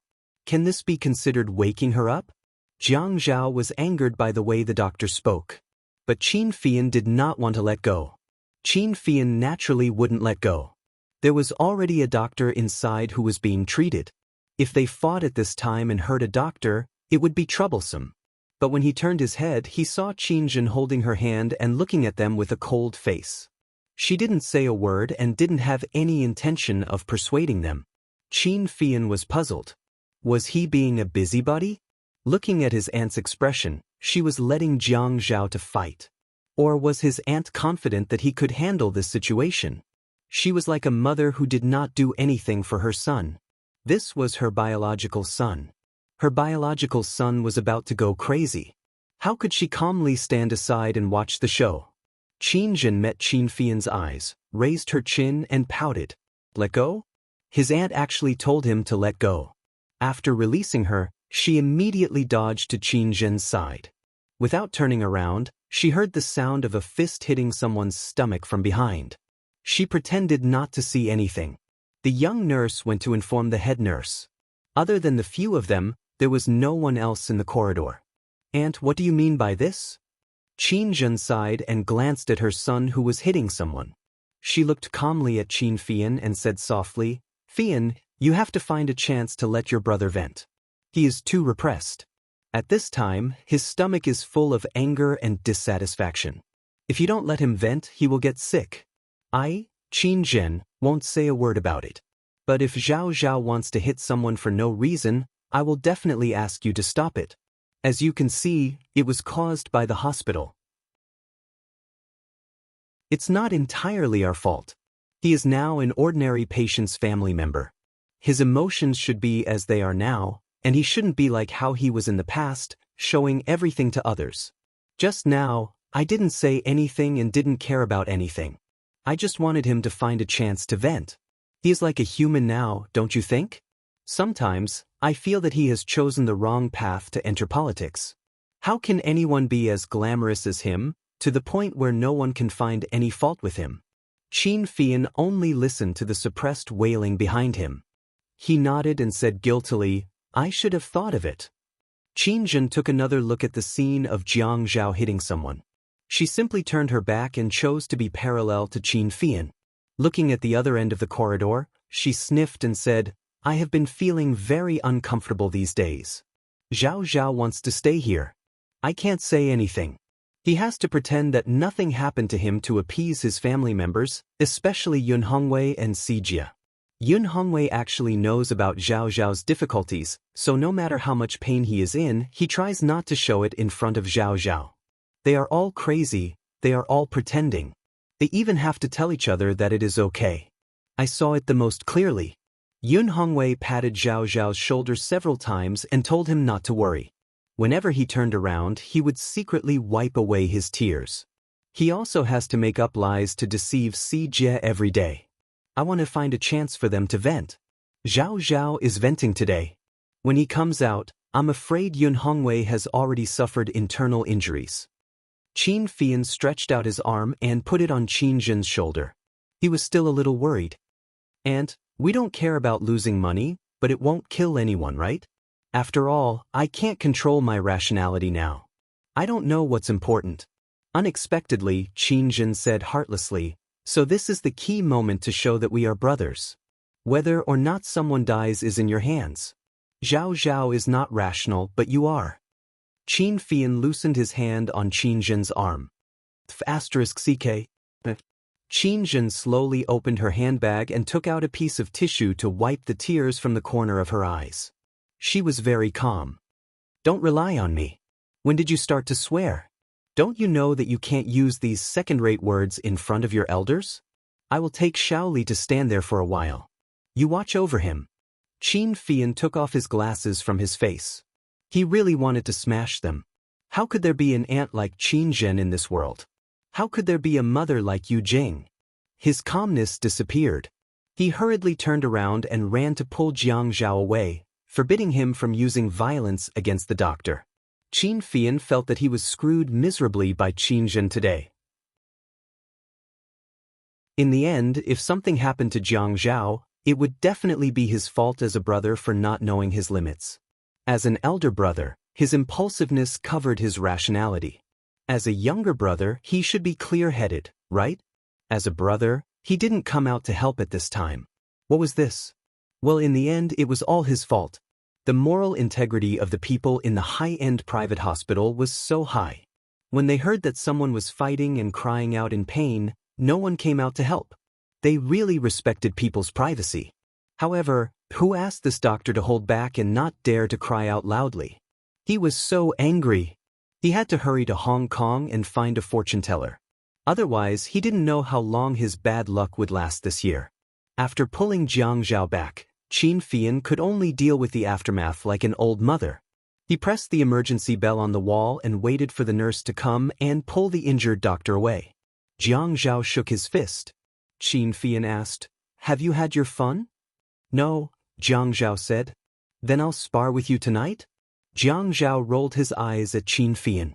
Sure, if I hurt you, Beauty, you will definitely take a private plane back to take revenge for you. Then she won't let me fight back. She said something about elders not being allowed to return their hands, right? What are you scheming, kid? Haha, so, let's go to the arena tonight to compete. I'm as free as you. Jiang Zhao's tone was unpleasant. Qin Fian could only give up.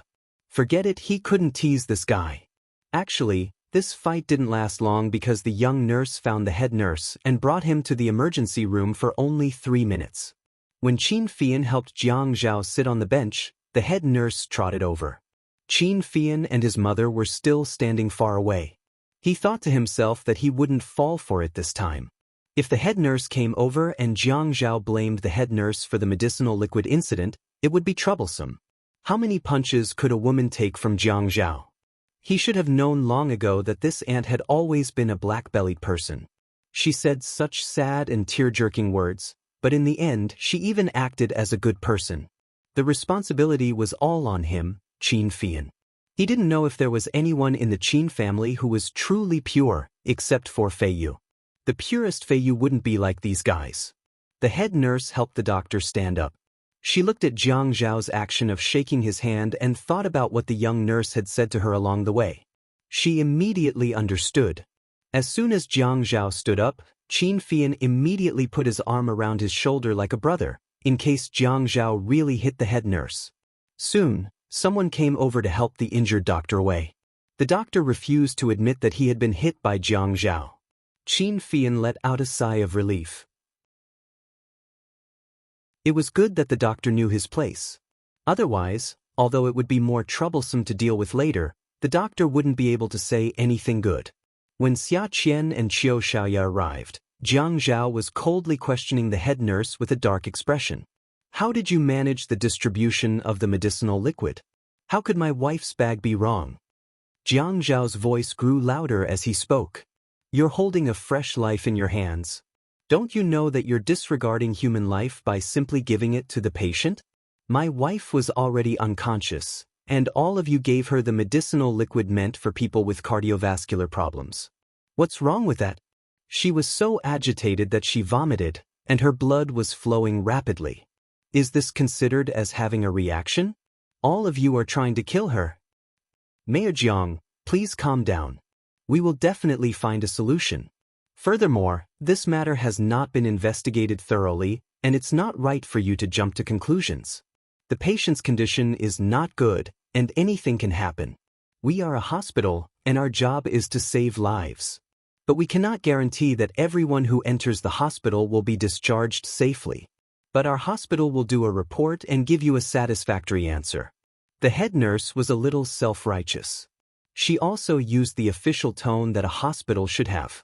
She could have used a softer tone, but her tone and choice of words were clearly a little sharp.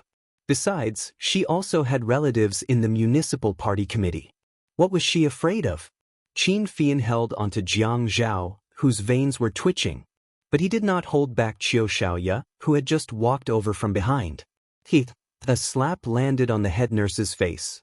The head nurse immediately covered her face. This was a private hospital, and anything could happen. But this woman in front of her had slapped her, and she did not dare to slap her back. Qiu Xiaoya was wearing a pair of 8-inch high heels, a short black silk skirt in winter, and a coat over it. Her fashionable black satin short hair was tucked behind her ears, revealing a charming face. Her expression was cold as she crossed her arms in front of her chest and snorted. What did you say? Who are you saying is jumping to conclusions? Even I, who had just arrived, know what happened, and you are still saying that this matter is not clear? Tell me, what should I do to make this matter clear? You said that the patient's condition is not good, so anything can happen to her? Is it normal for her to vomit after receiving the wrong medicine? Attention, Song Shu 566. Chapter 578. Xia Qian, come here. Tell the head nurse what she said just now. Which of those words are wrong? Which ones are not pleasant to hear? Xiaoya looked at the head nurse. Don't glare at me like that. Don't try to reason with me. I don't want to reason with you right now. If you have the guts, try and slap me back. Xiaoya didn't know why she was so angry today. Perhaps she really hoped that the head nurse would be proud enough to slap her back. She really wanted to know if that person would rush out to avenge her if she was slapped outside. Sigh, what was she thinking? Qin Fian was stunned. Women were indeed impressive. Well, it was true that he couldn't let Jiang Zhao do this. Qiu Xiaoya didn't have much strength. At most, she would only leave a few fingerprints. He then looked at Xia Qian, who was standing behind Xiaoya. He suddenly thought of stinky tofu and wanted to vomit. Jiang Zhao's emotions also calmed down a little. Qin Zhen, who was watching from a distance, said to the old lady, "What a fierce girl. She's quite likable." Xia Qian, who was dressed casually, walked over to the head nurse with her phone in hand. Compared to Xiaoya's arrogance, Xia Qian appeared calm and cultured. She smiled, but she didn't want to smile at all. She couldn't smile. Just now, she happily ran to the ward to look for Yi Er, only to find the room in a mess. Ever since Yi Er's accident, she and her sister came over almost every day to check on Yi Er's condition. Although she hadn't changed for the better, at least she hadn't changed for the worse. Yi Er had told her that she used to be very good at dancing and had won a few awards. Although they had never seen Yi Er dance properly after they started hanging out, she still believed that she had the talent. So every time she came over, she would bring her some songs to listen to. However, she was afraid that Jiang Zhao would say that she was meddlesome, so she always chased Jiang Zhao out of the ward. When she was alone with Yi Er, she would put her MP3 earphones into Yi Er's ears and put one in herself. At this time, she could fully display her ability as a host. She would listen to the music while telling Yi Er a story. At which part of the music, Liang Shanbo discovered Zhu Yingtai's secret? At which part, Liang Shanbo died? When did he turn into a butterfly? She always felt that she had the ability to help Yi Er wake up faster. Yi Er was a lonely person. She knew that Yi Er needed friends. She had always known that Jiang Zhao did not like her in the past, but Yi Er would always protect her image in front of Jiang Zhao. Perhaps this was what friends were like. Yi Er was kidnapped and injured. Although the people outside didn't know, she still knew. As Yi Er's friend, she hoped that Yi Er would get better soon. During this period of time, she came over almost every day, but the person lying on the bed was gone. When she asked the nurse, she was told that the patient had been sent to the emergency room for a while. She was anxious and angry. She did not believe it at first. How could it be? A person who slept like a pig was sent to the emergency room. She felt that if her thoughts continued to drift, she would be so angry that she would hit someone like her sister. That wasn't very good. Hitting someone was wrong. Since someone had become the bad guy, she could only step out and be the good guy. She suddenly felt that she was very smart at critical moments. She wasn't stupid at all. She looked at the head nurse and smiled politely. "I'm sorry, my phone was recording just now.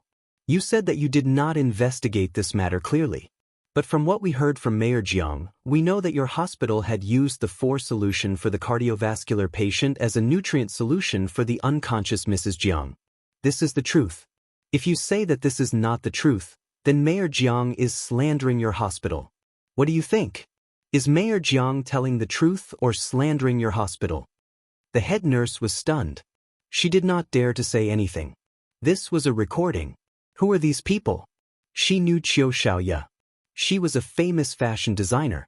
These few years, she was very arrogant in High City. No one knew who was backing her. But who was this Xia Qian?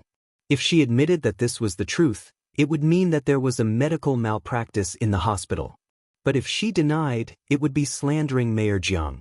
The head nurse felt that she was in a difficult position. You can't just listen to one side of the story. Xia Qian continued. You think that Mayor Jiang is only telling one side of the story? Are you saying that he is slandering you? He is now a patient's family member. No matter if he is questioning you, you should not reply to him with that attitude. Don't say that his wife is in trouble. Mrs. Jiang is also our friend. When she heard your explanation, she was also furious. My sister said that what you said is not right and not nice to hear. From my point of view, what you said is not right and not nice to hear. The head nurse was not afraid of Jiang Zhao earlier because she felt that she had relatives in the municipal party committee, and Jiang Zhao would not dare to do anything rash. But now, these 2 girls were making her speechless. She did not know how to answer them. If she did not answer them, it would mean that she was admitting to it. No, she cannot stay here any longer. She needs to find someone who has the right to speak. She cannot bear the responsibility of spouting nonsense. The door of the emergency room was opened again. The soundproofing inside was very good. Those who wanted to go in had to ring the bell. This way, the doctors could focus on saving the patient. Those who came out did not know what had happened outside. When the person saw Jiang Zhao, he pulled down his mask. It was the deputy director of the hospital. He said politely, "Mayor Jiang, you are here. Mrs. Jiang's condition is good now. She has regained consciousness. But because she was given the wrong medicine, we still need to observe her for a while. I have to find out the truth about this matter." He looked at the head nurse who had finger marks on her face and frowned. The head nurse is here. Call the nurse who was on duty to give Mrs. Jiang the 4-drip to the office. Jiang Zhao walked over and did not pursue the matter of the medicine. He asked the deputy director, "She's awake? Is it similar to the final radiance of the setting sun?" When Xia Qian heard this, her heart skipped a beat. She looked at Xiaoya in panic. Xiaoya pulled her hand. "Don't worry. Xia Qian's friend must be a cat with 9 lives. Sister, you should speak more pleasantly during this period of time." Xia Fian followed beside Jiang Zhao, who was thinking too much. He asked the deputy director, "When will the situation be stable?" "We will send the patient back to the ward later. You can go and prepare some porridge for the patient. She can drink it today." Jiang Zhao was happy. He could not help but laugh foolishly. Finally, Yi Er could drink porridge. There were no other wards on this floor. It was very quiet. Sometimes, it was so quiet that there were echoes. Qin Zhen heard it clearly and immediately pushed her mother. "Xiaoli, hurry up and go back to prepare. Hurry up and make up for your mistake." Her mother ran away quickly. As she ran, she said excitedly, I know. The deputy director retreated again and closed the door of the emergency room. Jiang Zhao looked at Xiaoya and said gently, "Xiaoya, why are you here so early today?" Xiaoya smiled. Luo Qian, she insisted that she heard a very good piece of music and that she could dance a very elegant tango dance. She said that Yi Er likes to dance. Every time she comes over, she would play some music for Yi Er. It's good for Yi Er's recovery. The music she played before was relatively light. She had never tried the tango dance before. Maybe Yi Er would not be able to help but kick her feet when she heard it. She thought that since she had to come over every day, she might as well come earlier today. Who knew she would run into this? Jiang Zhao's heart ached. He reached out and patted Xia Qian's shoulder. Qian, you're so considerate." Xia Qian shrank back. She scratched her head. "Jiang Zhao, don't be like this. The way you talk to me these days is so nice that it makes my hair stand on end. Do you have masochistic tendencies?" Qin Fian could not help but spit. His beautiful phoenix eyes looked at Xia Qian with disdain.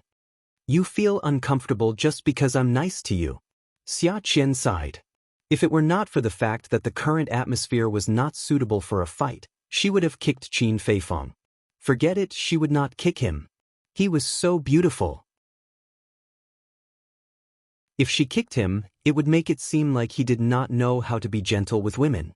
Xia Qian shamelessly walked over to Qin Fian. She knew that Qin Fian was afraid of being touched by women. At least, every time she touched him, his whole body would tense up and he would be abnormally vigilant. However, the more vigilant he was, the more excited she became. With this thought, she took the opportunity to fall into his arms. She reached out and hooked her arms around Qin Fian's neck. In a coquettish voice, she said, "Then be nicer to me. If you're nicer to me, maybe I won't be so creepy. I'll be flattered." Qin Fian suddenly pulled Xia Qian's hand away and took a step back. "You pervert, stay away from me." Xia Qian stumbled and almost fell to the ground. Xiaoya hurriedly ran over in her high heels to support Xia Qian. She glared at Qin Fian. "Are you a man? You bully our Qian all the time. What's wrong with leaning on you? Are you made of gold? Can I touch you?" After scolding him, she snorted. "You're so annoying." She first scolded Qin Fian, then scolded Xia Qian in a low voice. "You can tell me what kind of man you like. At most, you'll have to spend money. I'll treat you like a master. Do you have to suffer like this? What kind of man can't you touch? Why must you touch someone like this?" The words, "Why must you touch someone like this?" were clearly hinting at something. They were full of sarcasm and contempt. Qin Fian wanted to stomp his feet, but he glanced at Jiang Zhao. Jiang Zhao shook his head, indicating that he shouldn't quarrel with Xiaoya. Jiang Zhao didn't realize that ever since Xiaoya and Xia Qian arrived, he had unknowingly relaxed a lot. The door to the emergency room opened for the 3rd time. This time, the bed was pushed out. He didn't notice that there were a few doctors and nurses. He just walked over, held the side of the bed, and touched the woman's face. He watched her mouth open and close. When he heard what she said, he burst into laughter. He reached out and pinched the tip of the woman's nose. Are you a pig? The doctor said you can only drink rice soup. I want to eat meat. I vomited so much just now. Jiang Zhao didn't expect Yi Er to mumble this over and over again. Although he was a little disappointed that the first thing she asked about when she woke up was not him, he was relieved that she wanted to eat. It was good that she woke up. At least she could tell him what she was thinking. Are you a pig? The doctor said you can only drink rice soup. Come and see. Hongcha 866.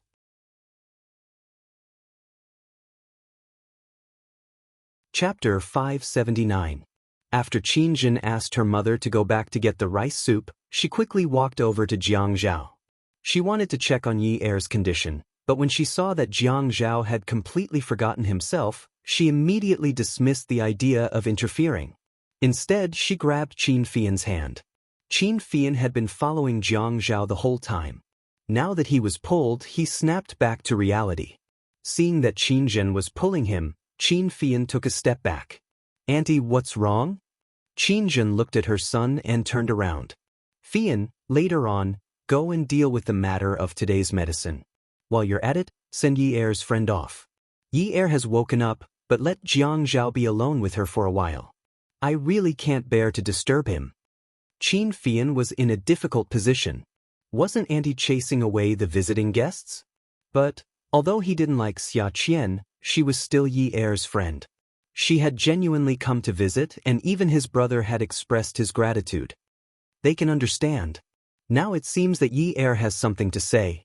Let the two of them talk. The rest of us should stay away. You know that I've always been very open-minded. After Qin Jin finished speaking, she smiled warmly at Xiaoya. Xiaoya immediately understood. Then Auntie, please help us tell Jiang Zhao that we'll come over tomorrow. Qin Jin's smile widened. Thank you for your understanding. Xiaoya said, it's fine, it's fine. However, Xia Qian lowered her head unhappily. How could these rich people be like this? None of them were as good as Yi Er. She had come to visit Yi Er out of goodwill, but she wasn't allowed to go to the ward. Today, she had even specially brought along some good songs. Qin Fian said to Qin Jin, since that's the case, you can go with me and leave later. Qin Fian, Xia Qian, and Xiaoya followed them all the way to the elevator. They watched as Qin Zhen and Jiang Zhao pushed the hospital bed into the elevator and waved at them. When the elevator doors closed, Qin Fian said to Xiaoya, Miss Chiu, I'm really sorry. My aunt didn't mean any harm. Xiaoya waved her hand. President Qin, you don't have to be so polite. Auntie's heart aches for Jiang Zhao. Yi Er has just woken up, so we really shouldn't disturb her. There are some things that are inconvenient for people to say when we're around. She didn't mean to be polite at all. She really did think so. Looking at Jiang Zhao, he knew that they had endless things to talk about. Qin Fian clenched his fists. Don't call me President Qin. Just call me Fian. That man with the surname Qin really suffered a loss as a boss. Once he called him that, he became an affectionate person. Okay, Xiaoya replied. Sis, are we really leaving? Yi Er hasn't even listened to the song that I brought. Xia Qian was still a little unwilling. She didn't hear what Qin Fian said at all. She only thought that her thoughts hadn't been verified yet and was very conflicted. You child, don't you know what it means to be a third wheel? Xiaoya reached out and poked Xia Qian's forehead. Jiang Zhao's mother was already so old, yet she understood this principle. She even knew to send people away so that her son's hurt heart could be comforted. How could this young woman be so ignorant? Was she going backward the more she learned? Xia Qian lowered her head and rubbed the part of her head that Xiaoya had poked. I know. Let's go. Yi Er is now being forced to choose the opposite sex over her humanity. I don't blame her. If Yi Er was awake, she definitely wouldn't do this. Even if she hid from Jiang Zhao, she would still hang out with them. Yi Er was very loyal. If you're good friends, you have to give them some space to be alone. Why are you blaming her? Really? Xiaoya reached out and pressed the elevator button. While waiting for the elevator, she said to Qin Fian with fake politeness, Young Master Fian, you can go to your own things. Xia Qian and I will leave first. After all, the few times they met, they got along with each other with some hostility. She couldn't just ignore it because of a little reason. The fake politeness was also because Qin Fian expressed his goodwill first. She wouldn't call him Fian so intimately. Who asked this man to be so unfriendly to her sister every time? My aunt asked me to send you guys off, Qin Fian said. There's no need. We drove. Qin Fian wanted to sneeze, but felt that it was very impolite. He took out a handkerchief from his trouser pocket. It was an exquisite English checkered handkerchief. He put it on his nose and elegantly rubbed his itchy nose. When he felt that it wasn't so itchy anymore, he put the handkerchief back into his trouser pocket and said to Xiaoya, "Then I'm sorry." He didn't have any intention to continue being polite. It was as if he was just going with the flow. Xia Qian frowned in disdain. Hypocrite. How fake was this guy to say something like that? It was just like attending a wedding. At a wedding, you send a red packet and the other party will reject it. You don't need it. You can just come. But the strength of the push was like Tai Chi. If they don't want it, then don't put the red packet into the bride and groom's pocket. If they accept it, then accept it. Why did he have to fake politeness? Oh, you really want me to send you off? Qin Fian put his hands in his trouser pockets and raised his eyebrows. His devilish face bloomed with a charming smile. At this moment, the elevator came up. He let the woman enter the elevator first and followed in. He reached out and pressed the 1 button. The wall in the elevator was as bright as a mirror. He looked at Xia Qian's reflection in the mirror and said with a smile, "I didn't expect you to really want me to send you off. But you already said that you don't want me to send you off." Xia Qian, don't you think so? Xia Qian shrugged and deliberately raised her chin to show off her assets. She shook her beautiful hair and looked at the man in the mirror with an arrogant smile. You think too much. Although you changed your mind and wanted to send me off, I have a car. So, I don't need you. You should drive your car to the various nightclubs and wait for the fierce attacks. Those are more valuable. Xia Qian felt that in front of a rich young master like Qin Fian, it was very important that she didn't have a car. She had to say it out loud. His car was a car with 4 wheels. Her car was also a car with 4 wheels. There wasn't much difference between them. Don't think that young master is so great just because he comes from a rich family. She didn't believe that his 4 wheels could be used as a rocket. Little guy. Xiaoya chuckled. She never stopped Xia Qian from causing trouble outside because Xia Qian wouldn't cause too much trouble. She was the elder sister. An elder sister's role was to protect her younger sister. She was to protect her younger sister at all times. She even indulged and spoiled her younger sister. Xiaoya had always been doing this. It was just that Xia Qian was very sensible and hadn't caused any trouble that she couldn't clean up. Qin Fian reached out and rubbed his eyebrows. This woman, if she wanted to ridicule him, she couldn't come up with something new. He didn't even want to talk nonsense with this kind of woman. She wasn't even as cute as the beauties in his company. He raised his wrist and turned it, revealing a pure gold watch band. He tilted his wrist inwards so that the surface was facing him. The people around him could see the sparkling diamond. Qin Fian looked at the time. The elevator had just reached the 1st floor. He said, "Miss and miss, goodbye." Then he strode out. Xia Qian looked at Qin Fian's tall back and rolled her eyes. She said to Xiaoya, "Sis, look at him. I've never seen such an arrogant gay." So what if he's gay? Huh, shouldn't he be arrogant? Have you ever seen a rich young master wearing a fake watch? Shouldn't a rich young master who dares to wear a fake watch everywhere be arrogant? I don't think there's any young master in Haicheng who dares to wear a fake watch so confidently like him. Xiaoya couldn't help but look at Qin Fian's back and sigh. He clearly looks like a bottom, but look at the way he walks. He's not bashful at all. He's confident and at ease. His steps are powerful and steady. He's clearly a top. I feel like I'm falling apart when I look at him like a bottom. Xiaoya hooked her arm around Xia Qian's arm and lifted the collar of her coat. They were about to leave the hospital and there was some wind blowing in. She had to hurry to the car and turn on the air conditioner. Clothes were supposed to be beautiful and moving.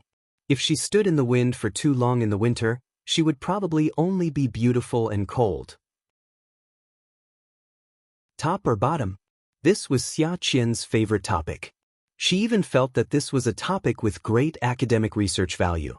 She really wanted to do an in-depth research on this topic for Qin Fian. Yeah, I think he's a top 2. He's really muscular and has a great figure. She felt that her conversation had deviated a little. The topic just now was clearly more explosive. A fake watch. She turned her face in shock and looked at Xiaoya as if she had seen an alien. That's impossible. Why would a member of the Qin family wear a fake watch? He wouldn't wear a fake watch even if it cost 10 million yuan, let alone hundreds of thousands or millions of yuan. This is too embarrassing. Xia Qian was indeed very stupid most of the time, so her thoughts immediately rose to another level and reached an absolute height. She frowned and sighed. What does it mean for a rich young master from such a big family to wear a fake watch? Does it mean that a bottom like Qin Fian is a bottom who knows how to live a good life? They're both watches, but in this bottom's eyes, it's just looking at the time. No matter how expensive a watch is, it can't be used for 25 hours a day.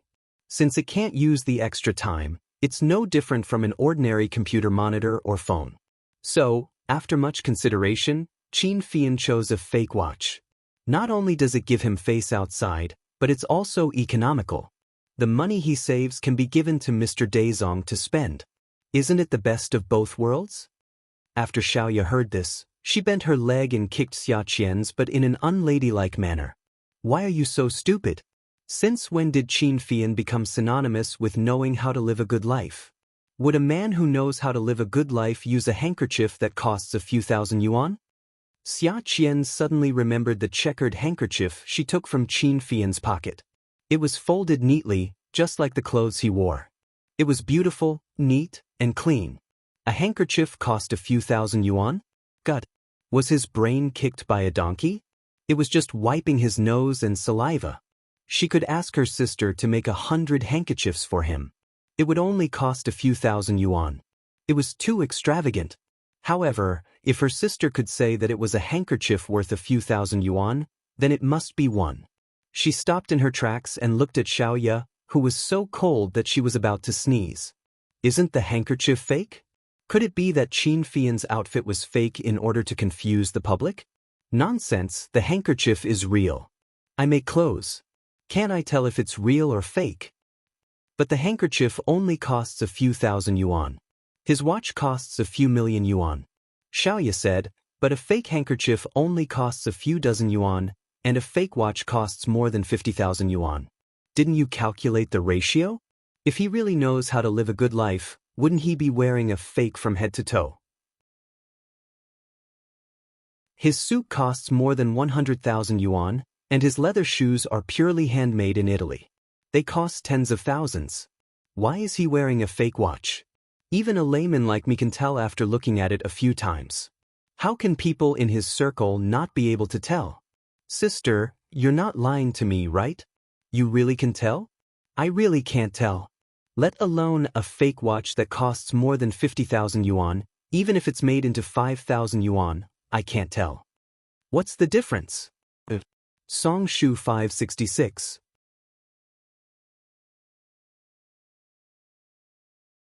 Chapter 580. Of course, Xiaoya wouldn't tell her that the watch was a limited edition. It was an old model from more than 10 years ago. Mechanical watches wouldn't depreciate. Zhuang Yichen liked it so much that he paid a lot of money for it. If Zhuang Yichen's watch was real, then Qin Fian's watch must be fake. However, Zhuang Yichen and Qin Fian were close friends. Wasn't it embarrassing for Qin Fian to wear a fake watch in public? Your sister works in the fashion industry. Of course, I have sharp eyes and quick senses. I can tell if it's real or fake at a glance. Xia Qian coughed awkwardly. She discreetly lifted the Louis Vuitton handbag to her side and slowly walked towards the parking lot with Xiaoya. However, her fingers were sweating profusely from holding the handbag. Xiaoya didn't notice Xia Qian's small movements. She let go of Xia Qian's arm and walked towards her car. You can drive your lousy car away. I don't want to go the same way as you. She gave her 200,000 yuan to buy a 20,000 yuan second-hand car. How embarrassing. Xiaoya suddenly remembered that Zhuang Yichen had also given her 5 million yuan to buy a car. In the end, she bought a 200,000 yuan car with an automatic transmission. She finally understood why Zhuang Yichen didn't give her any money after that. Now, she didn't want to give Xia Qian any money either. She was a F***king scammer. Not only was she a fool, but she was also a scammer. This time, Xia Qian didn't say anything about sisters sharing weal and woe. Instead, she quickly ran to her second-hand Geely. The remote control car lock had already beeped twice. She inserted the key into the keyhole on the door handle and turned it. Xiaoya chuckled. "Are you possessed by a ghost today?" Xia Qian quickly said, "It's too cold. Let's go back quickly. Yier's mother-in-law won't let us visit her. Let's go back quickly." After saying that, she quickly got into the car, threw the LV bag in her hand into the passenger seat like a hot potato, started the car, and immediately fled. Yier closed his eyes and muttered softly. He wanted to eat some meat, but his heart was too uncomfortable. Jiang Zhao repeatedly asked the doctor if he could eat some meat, even if it was just meat soup. The doctor looked at the patient who had his eyes closed and said from time to time, "I want to eat meat. My heart is repulsive." He did not know whether to laugh or cry. Mayor Jiang, Mrs. Jiang had just woken up, and it is not suitable for her to eat meat.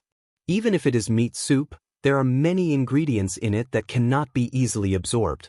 After all, the patient had been on 4 drips for a long time.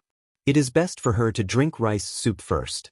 Then, slowly add some nutritious things.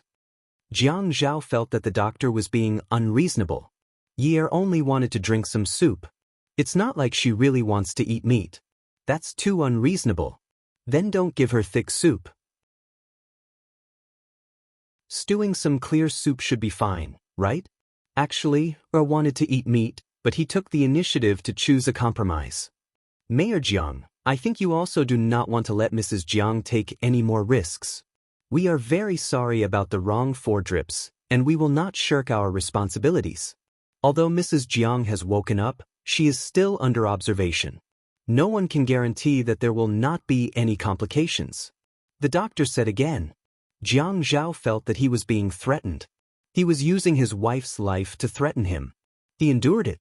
Although he was overjoyed, he did not forget to be rational. He had to keep an eye on Yier's condition. The doctor had told him that Yier was fine. It had not been long, and the 4 drips had already started. But he was not present at that time, and he did not know how long it took. Qin Fian went to the parking lot, sat in his car, picked up the ultra-thin laptop from the passenger seat, turned it on, and imported the photos he took from his phone into the computer. He felt that he was more rational than Jiang Zhao at this time, at least when everything had calmed down. Suddenly, he thought of something and called Jiang Zhao. "Brother, the infusion equipment, whether it's the shelf or the tube, can't be moved. Put it in its original position. I think it's better to consider things more carefully. At least let Zhuahao take it back and compare his fingerprints. I suspect that this matter is not a simple medical accident. It's common for hospitals outside to give the wrong infusion, but this is a private hospital. Every room has a special nurse, and the medicine is almost 1-to-1. Sister-in-law is the only one staying in our room, so there's no such thing as taking the wrong medicine. Even if the order is wrong, we still have to say it.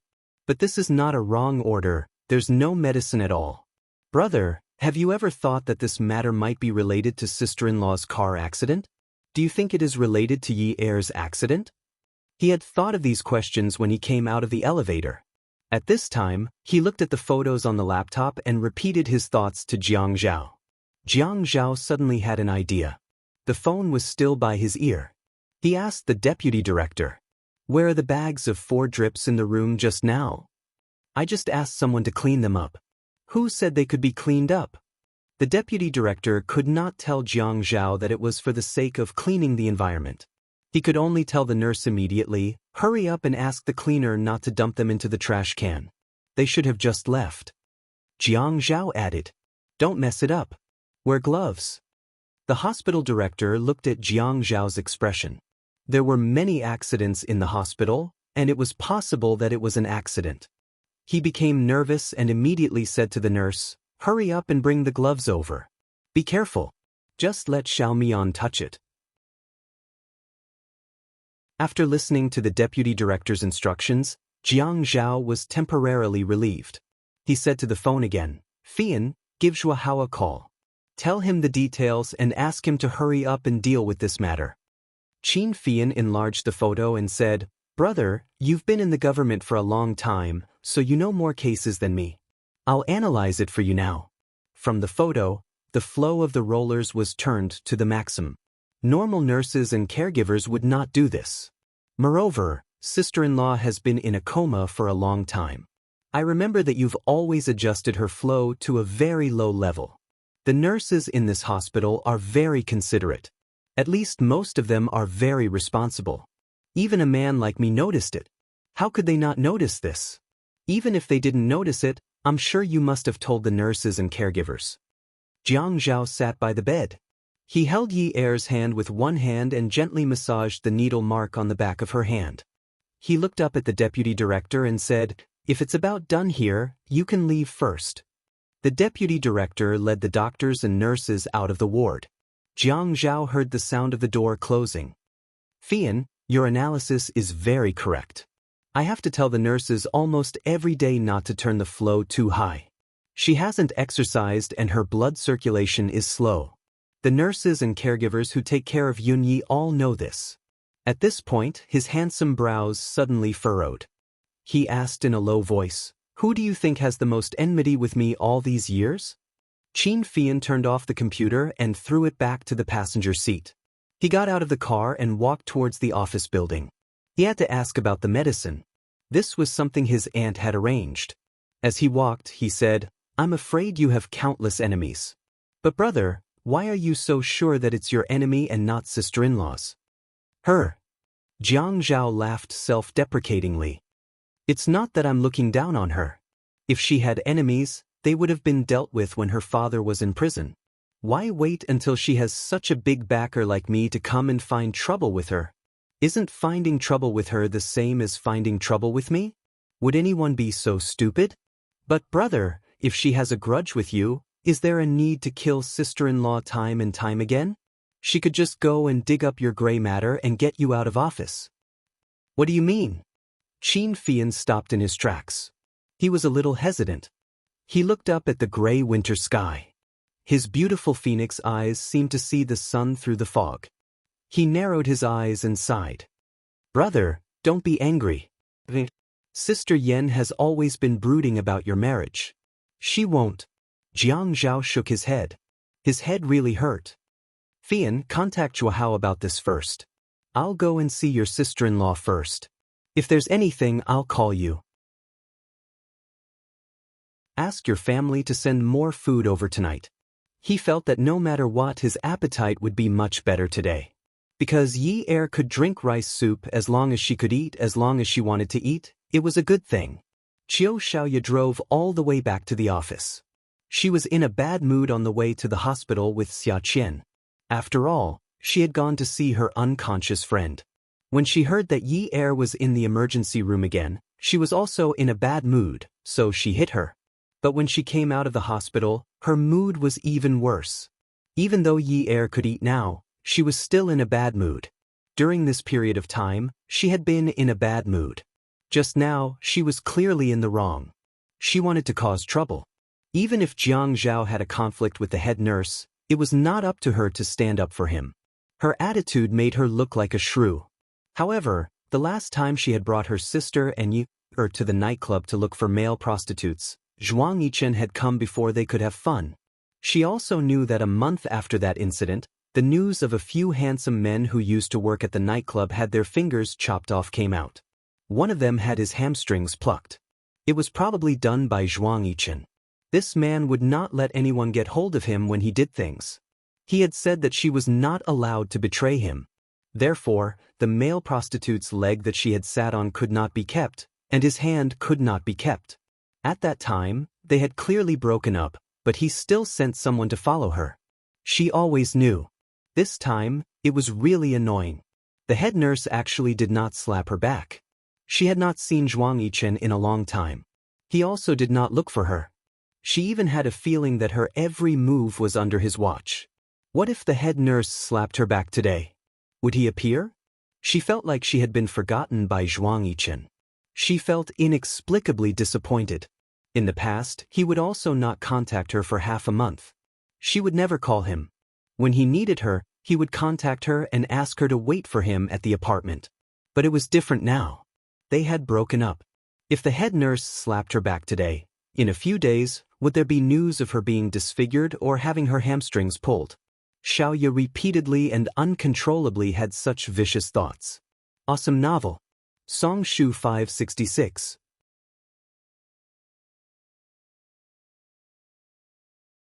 Chapter 581. Looking at the traffic in front of her, she thought of Jiang Zhao's nervousness and uneasiness for Yi Er every day.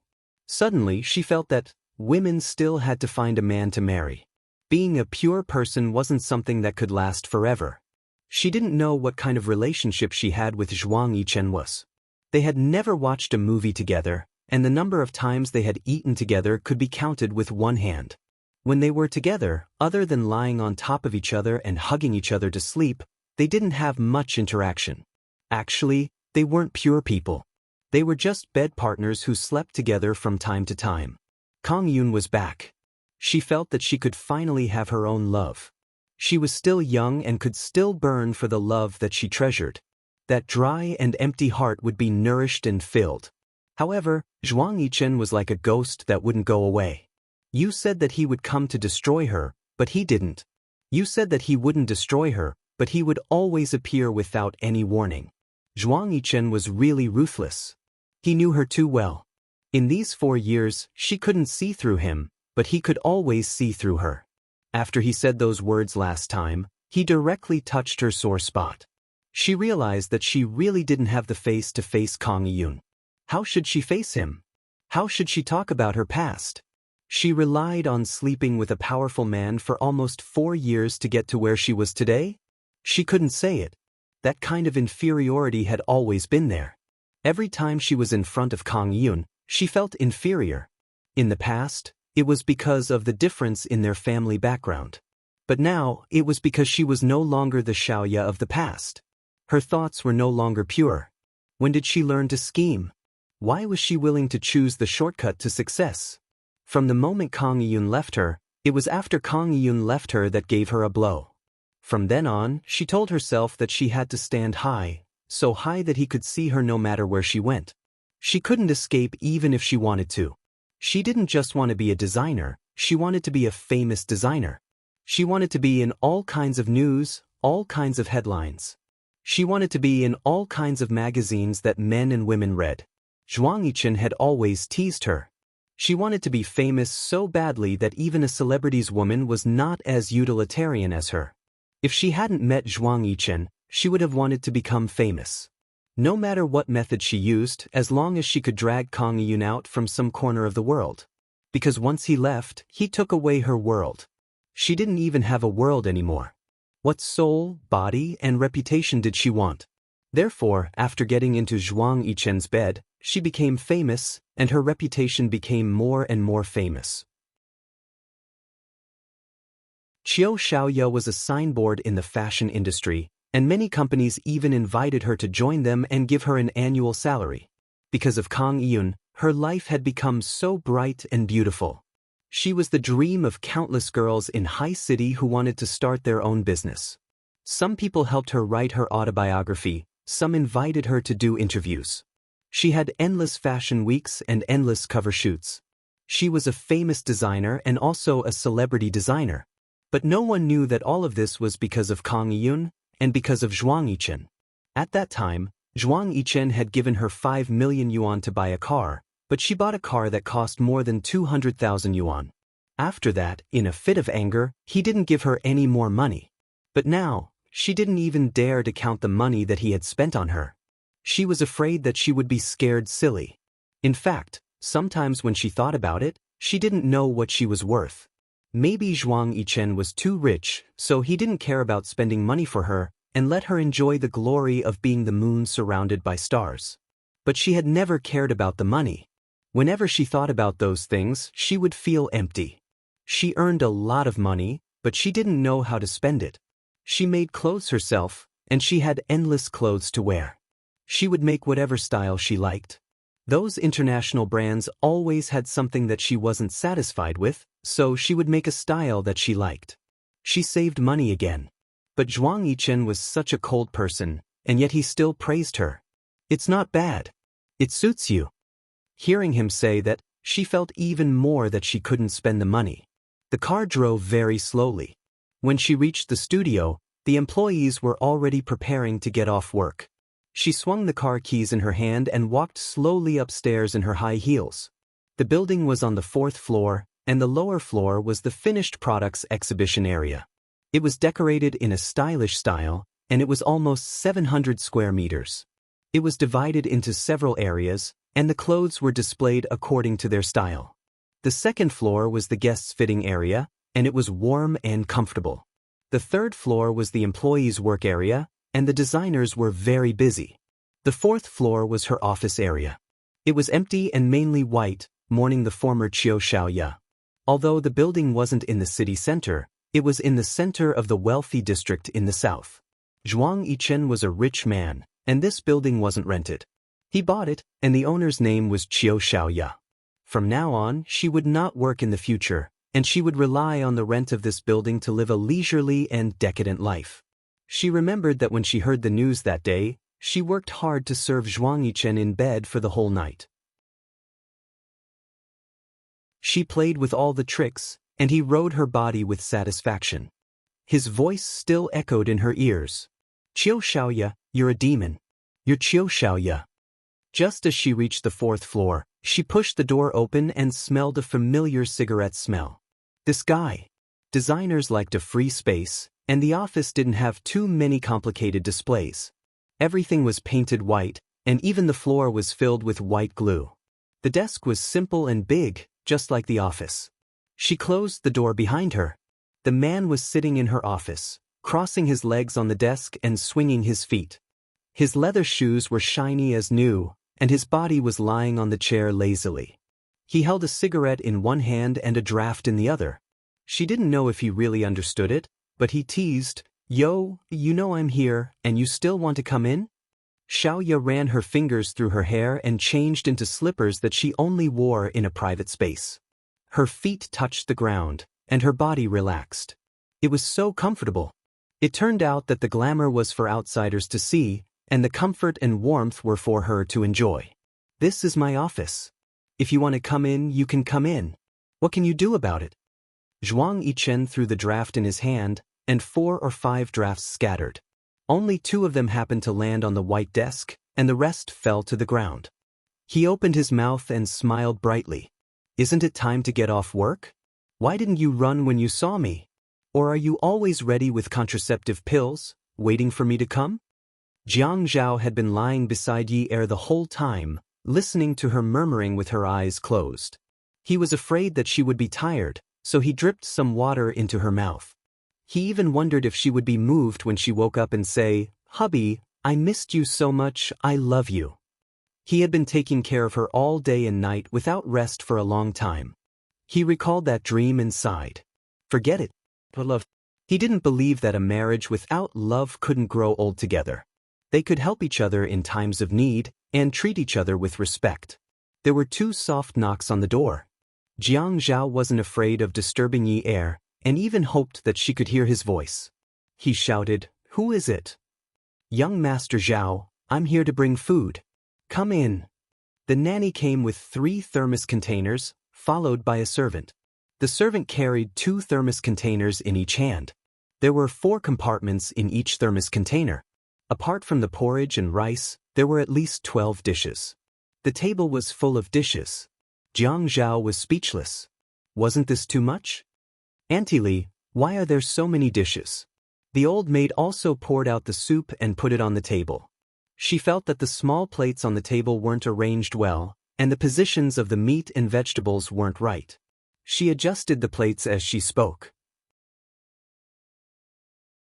She couldn't help but smile with a hint of rebuke. "How is there a lot? These days, I only sent 3 dishes for every meal. Today, there are 2 more dishes. Young Master Fian said that you have a good appetite today, so I made some dishes that you like. I estimated that I haven't finished making all the dishes that you like, so I'll make some more tomorrow. You have to eat more.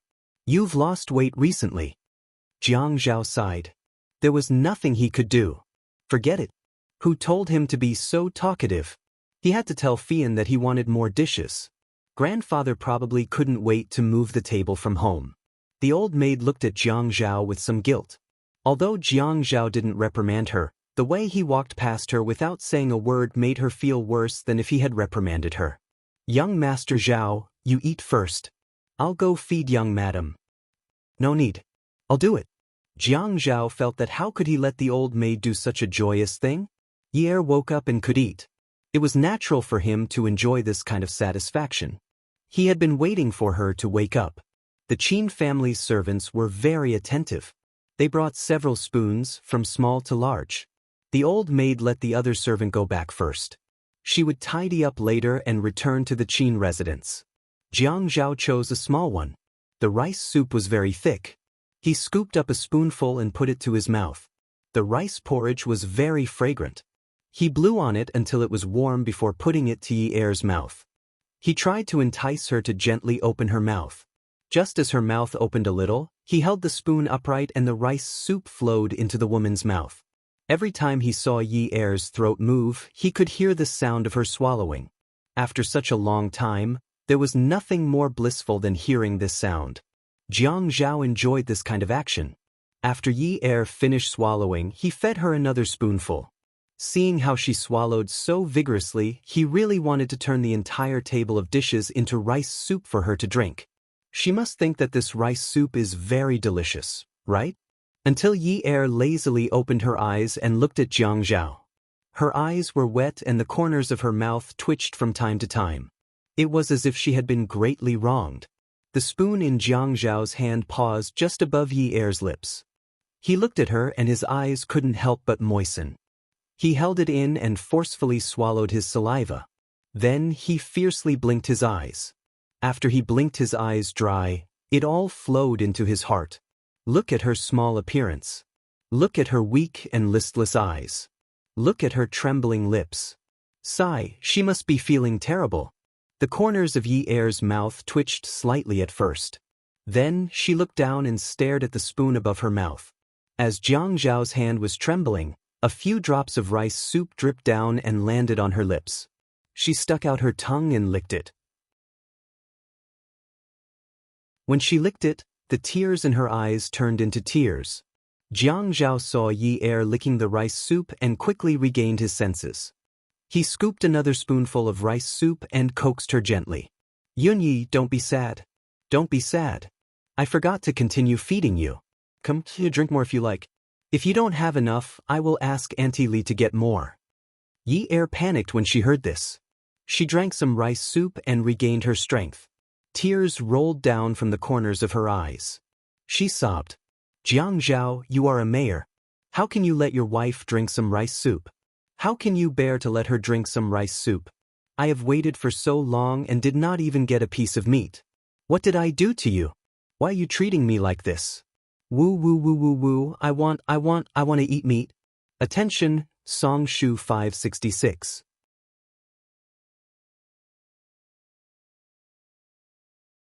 Chapter 582. Jiang Zhao was about to feed Ye Er the rice soup when he stopped.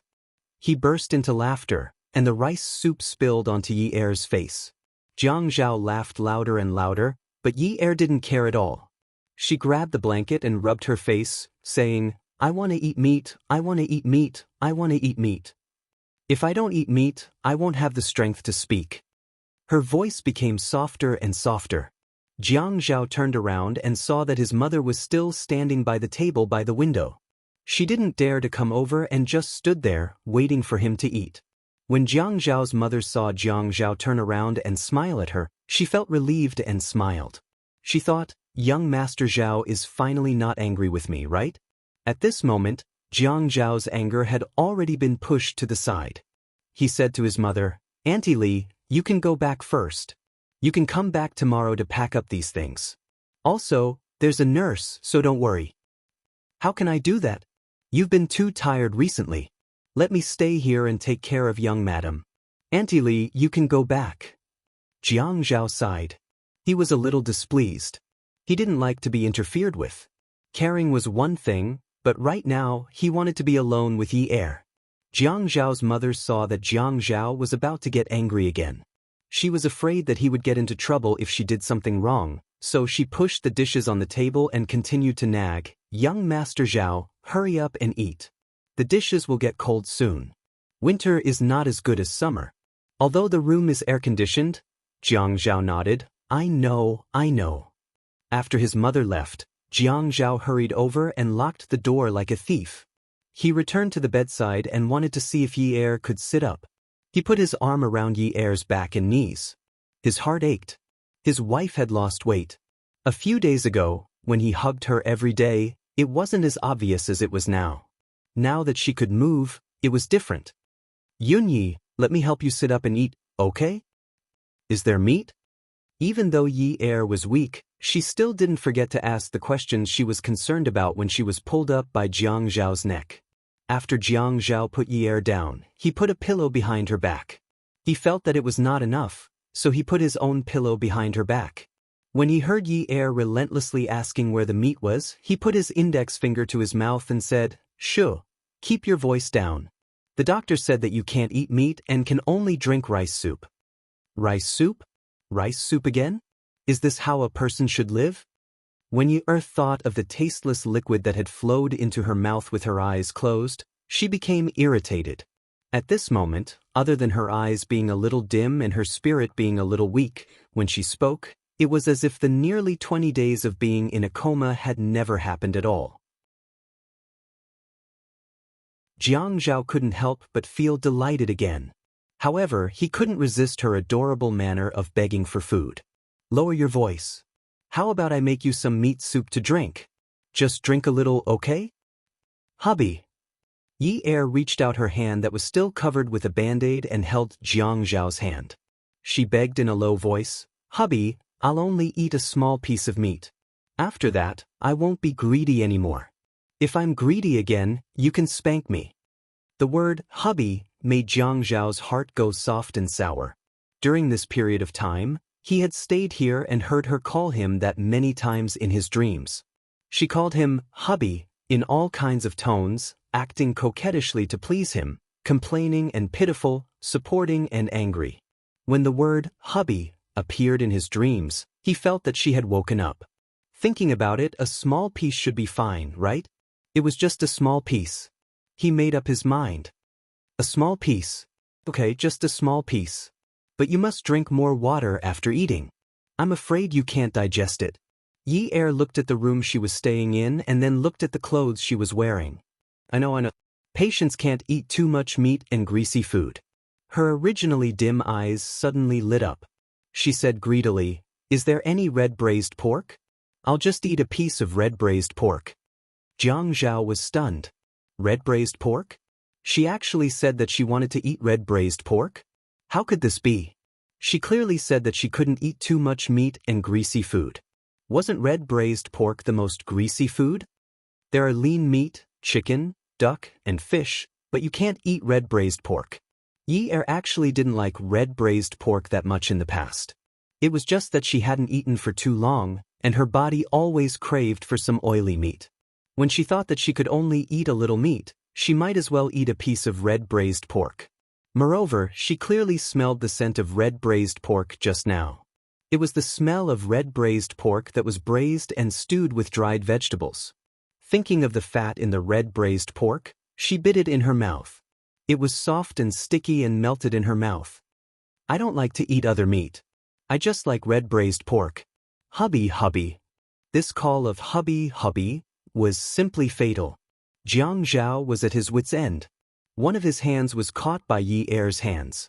Her hands were very cold and the back of her hands were bruised because of frequent transfusions. Her other hand pressed against her forehead and rubbed it again and again. She was very conflicted. The doctor said that she couldn't even drink the meat soup, but Yi Er directly jumped 2 levels. She didn't want the meat soup or lean meat. She wanted red braised pork. He was afraid that Yi Er would agree to the doctor's words as soon as she ate the meat. He was afraid of the consequences. But if he didn't let Yi Er eat, he couldn't bear to look at her pitiful face. It was as if she had just been released from prison.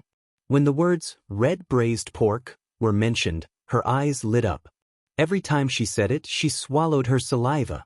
Not only did she look like someone who had been released from prison, but she also looked like those children he saw when he went to the countryside in the mountainous areas.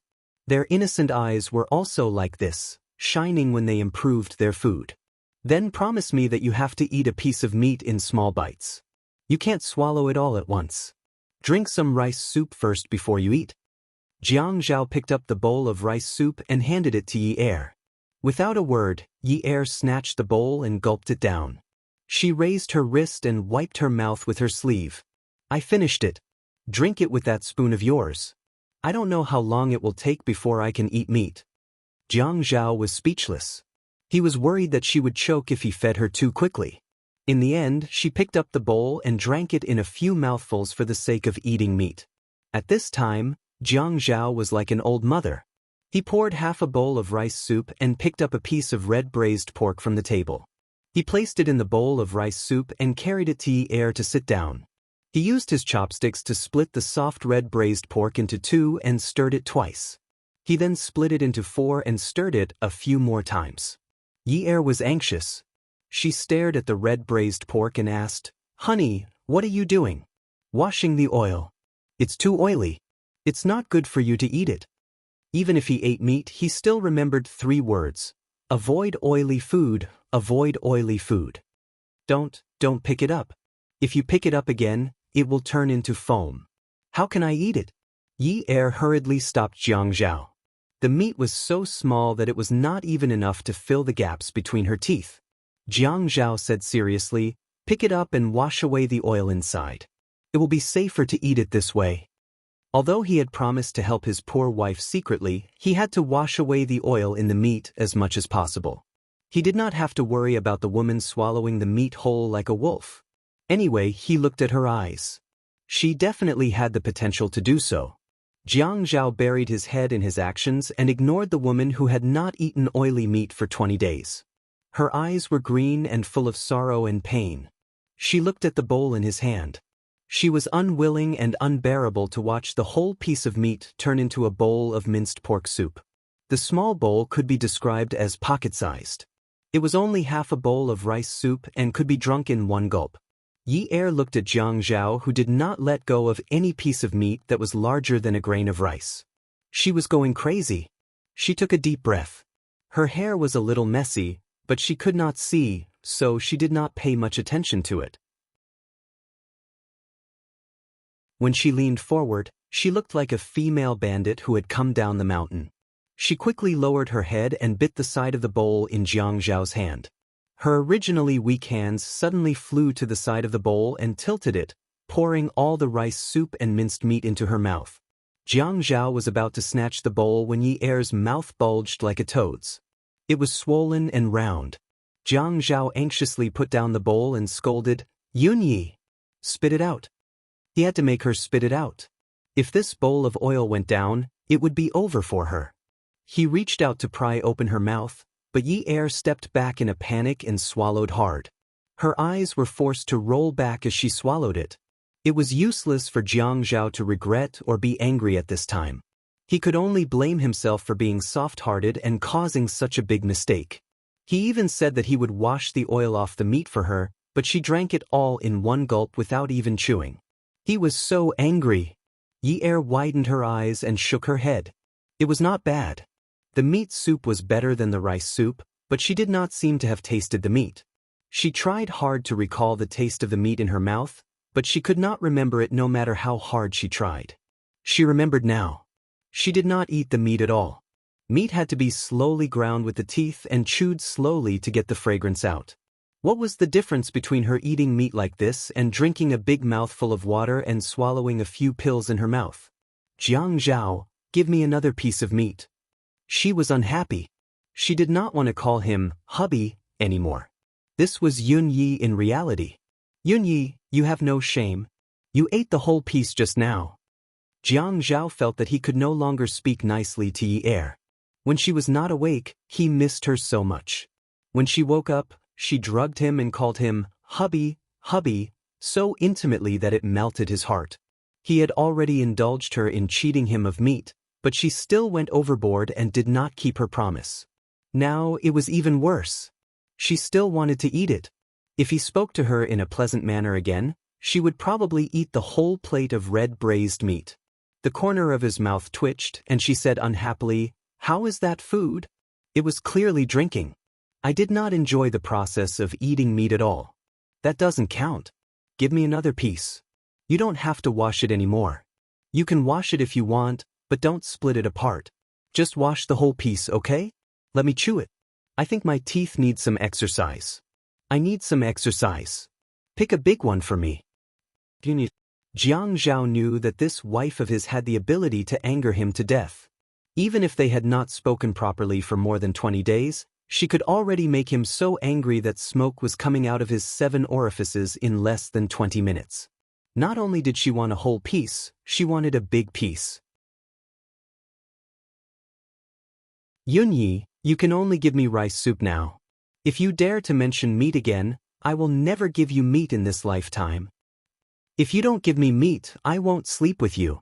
Yi Er was not full or hungry, but she was craving for meat. She felt that only meat could solve her problem. "What did you say?" Jiang Zhao had just been fierce, so when he heard this, he could not help but laugh. "You won't sleep with me?" She smacked her lips. "Huh, do you think that's up to you? Don't I still have to sleep with you however I want to? Even if you want to sleep with me now, I can't be bothered to do it with you. Forget it." She only mentioned it slightly, and he already wanted to sleep with her so badly. But with this body, he still had to take care of it. Come and see. Shinwu 799.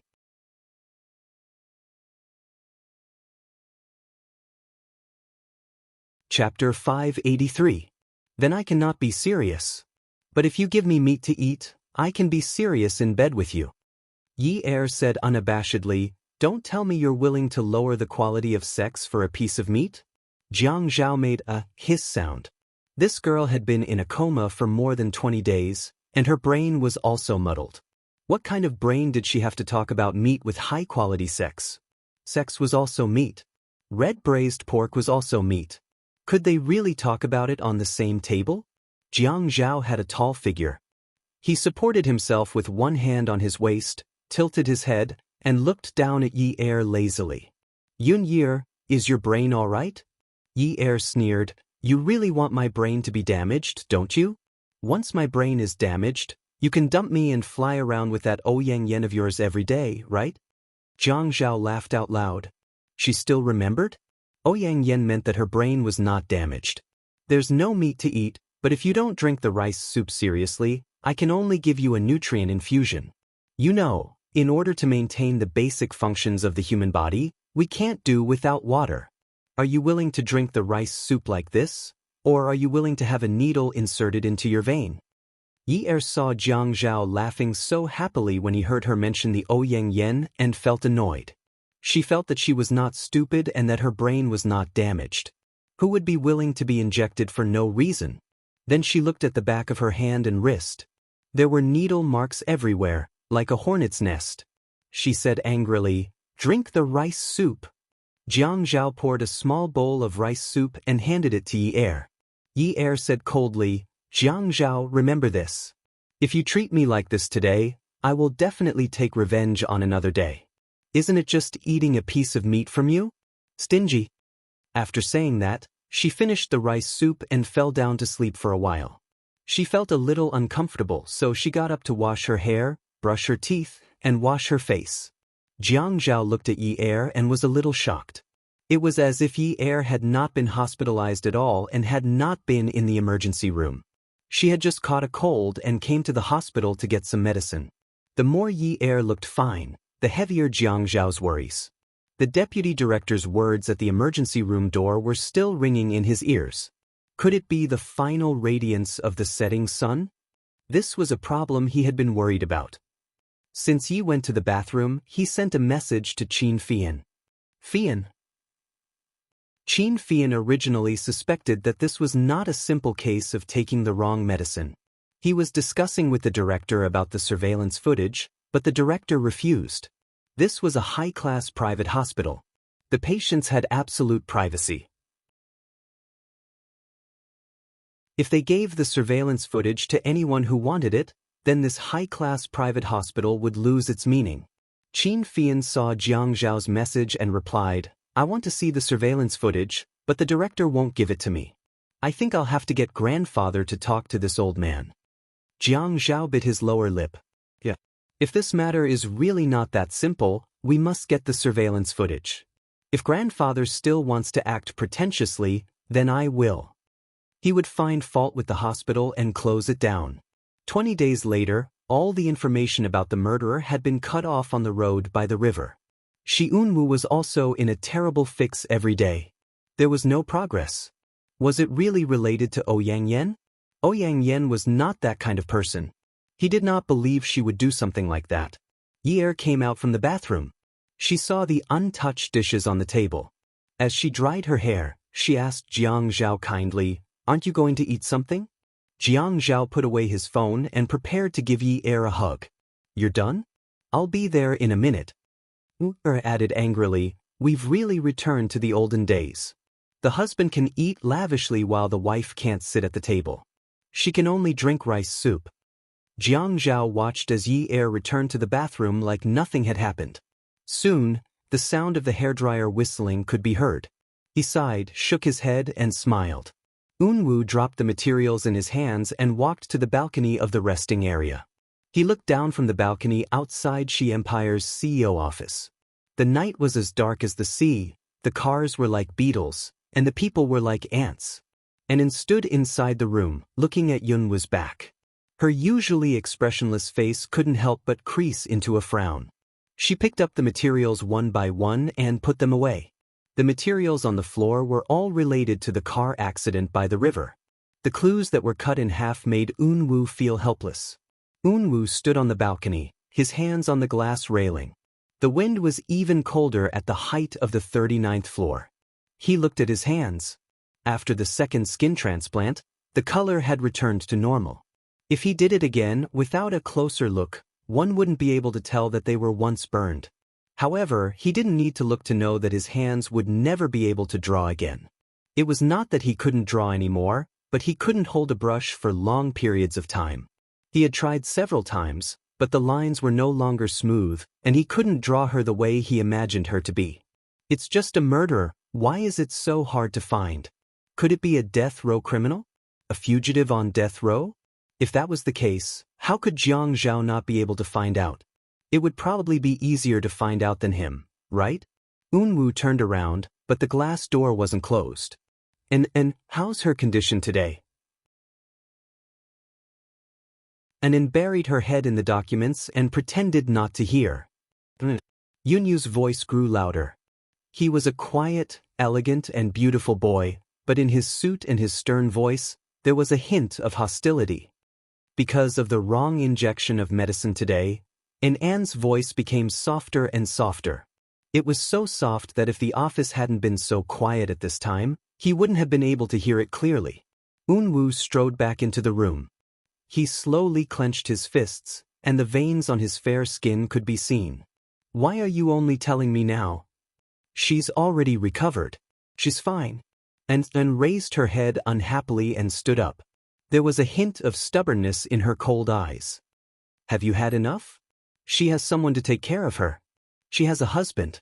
Whether she's dead or alive, someone will take care of her. You don't have to care. And what kind of attitude is this?" Faced with Yunwu's questioning, Anan suddenly became agitated. "You're my brother. You're my brother. I'm not your servant. I'm your sister. You can't talk to me with such an attitude. You should respect me. You shouldn't ask me to help you investigate her. I hate her." Unwu was still clenching his fists. When he lowered his head, he took a deep breath. When he looked up again, he was already relaxed and warm. He bent down slightly, grabbed Anan's shoulders with both hands, and looked into her eyes. He said gently, "And I'm sorry. I thought that we grew up together and could share everything with you, so I didn't do this on purpose. I didn't think that asking you to investigate Yi Er for me would mean that I didn't respect you. If that's what you think, I apologize. I won't ask you to interfere in my affairs in the future. I'm sorry, okay? Don't be angry. Brother will take you out to eat your favorite food tonight, okay? You're lying. Anin pushed Eunwoo away. Her voice was very loud, and her eyes were wide open as if she was trying her best to suppress some kind of emotion. You don't know how to share with me at all. You went to Wutong Street for so long, but you never told me that you were waiting for her. You never shared your worries with me. When you did, I wasn't the first to know. Besides, you only shared with me because you had no other choice. You could only tell me and ask me to cooperate with you. You didn't treat me as your sister at all. You didn't. Eunwoo raised his hands from An's push. To prevent her from getting agitated again, he stopped his hands in midair and did not touch her again. Hearing An's continuous complaints, he reached out to cover his face and rubbed it. An was actually right. If it wasn't for the fact that he couldn't hide this matter anymore, he wouldn't have told anyone. It was precisely because he was overly cautious that he had brushed shoulders with Yi Er. He needed to meet her and get close to her, so he could only pull An to his side to put on an act. An was forced to participate in this act, and only now did she vent her dissatisfaction with him. Moreover, after so many years, this was the first time An dared to speak to him like this. Eunwoo said, An, you've always been my sister. I've always treated you as my sister. I'll always treat you as my sister. You can't let your thoughts run wild. In the future, don't say that I don't treat you as my sister.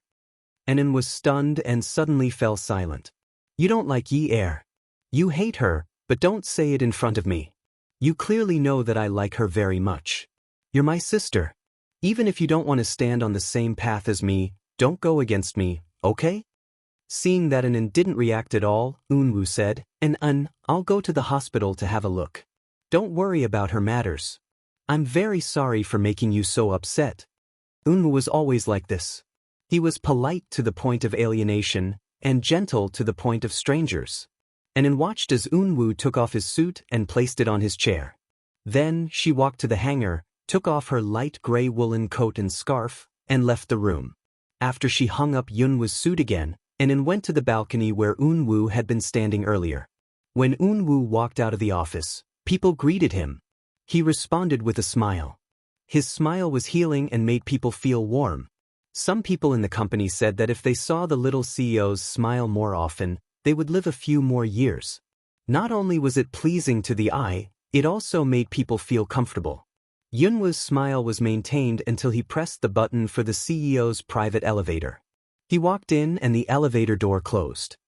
His face suddenly darkened when he thought about what An said. Yi Er had been sent to the emergency room again today. Although she was out of danger, he was still worried because of An's attitude. No matter what, he had to go and take a look. The elevator went straight to the underground parking lot. Eunwoo looked relatively thin and weak. Naturally, people would think of him as weak. His legs were very long, but when he walked, he was fast and steady, showing a kind of masculine strength. He held the remote control key in his hand and pressed the unlock button. The car not far away mechanically honked twice. The car lights flashed a few times. He opened the door and got in. The temperature in the underground parking lot was not low. There was no need to warm it up. The car started quickly and the speed was even faster. Jiang Zhao ate. He had not had such a good appetite in a long time. When he heard the sound of the hairdryer from the bathroom, his appetite was even better. She actually did not want him to help her. She said that she could do it herself since it was just drying her hair. During this meal, even the vegetables and tofu tasted like bird's tripe. He sighed and said, "It tastes so good." It would have been better if he did not say this, or if he said it quietly. However, these words were heard by Yi Er, who had just turned off the hairdryer. The anger in her heart quickly spread to her face. She was really miserable as a wife. She rubbed her hair and it was very soft. She walked out of the bathroom and stood at the 2-meter-long entrance. She could see Jiang Zhao eating heartily. She thought to herself that she should work harder. What did it matter if she ate or not? When she was discharged from the hospital, she could go home and cook. Couldn't she live without eating his food? She got out of bed angrily, covered her head with the blanket and fell asleep. Why was she so calculative with him? He had always been at odds with her. He could do whatever he wanted. Anyway, he did not care about her, and she did not care about him. It was no big deal. Eunwoo knocked twice on the door. He was a little worried that Yi-er had just gotten out of danger. She needed to rest. Welfare. Song Shu 566.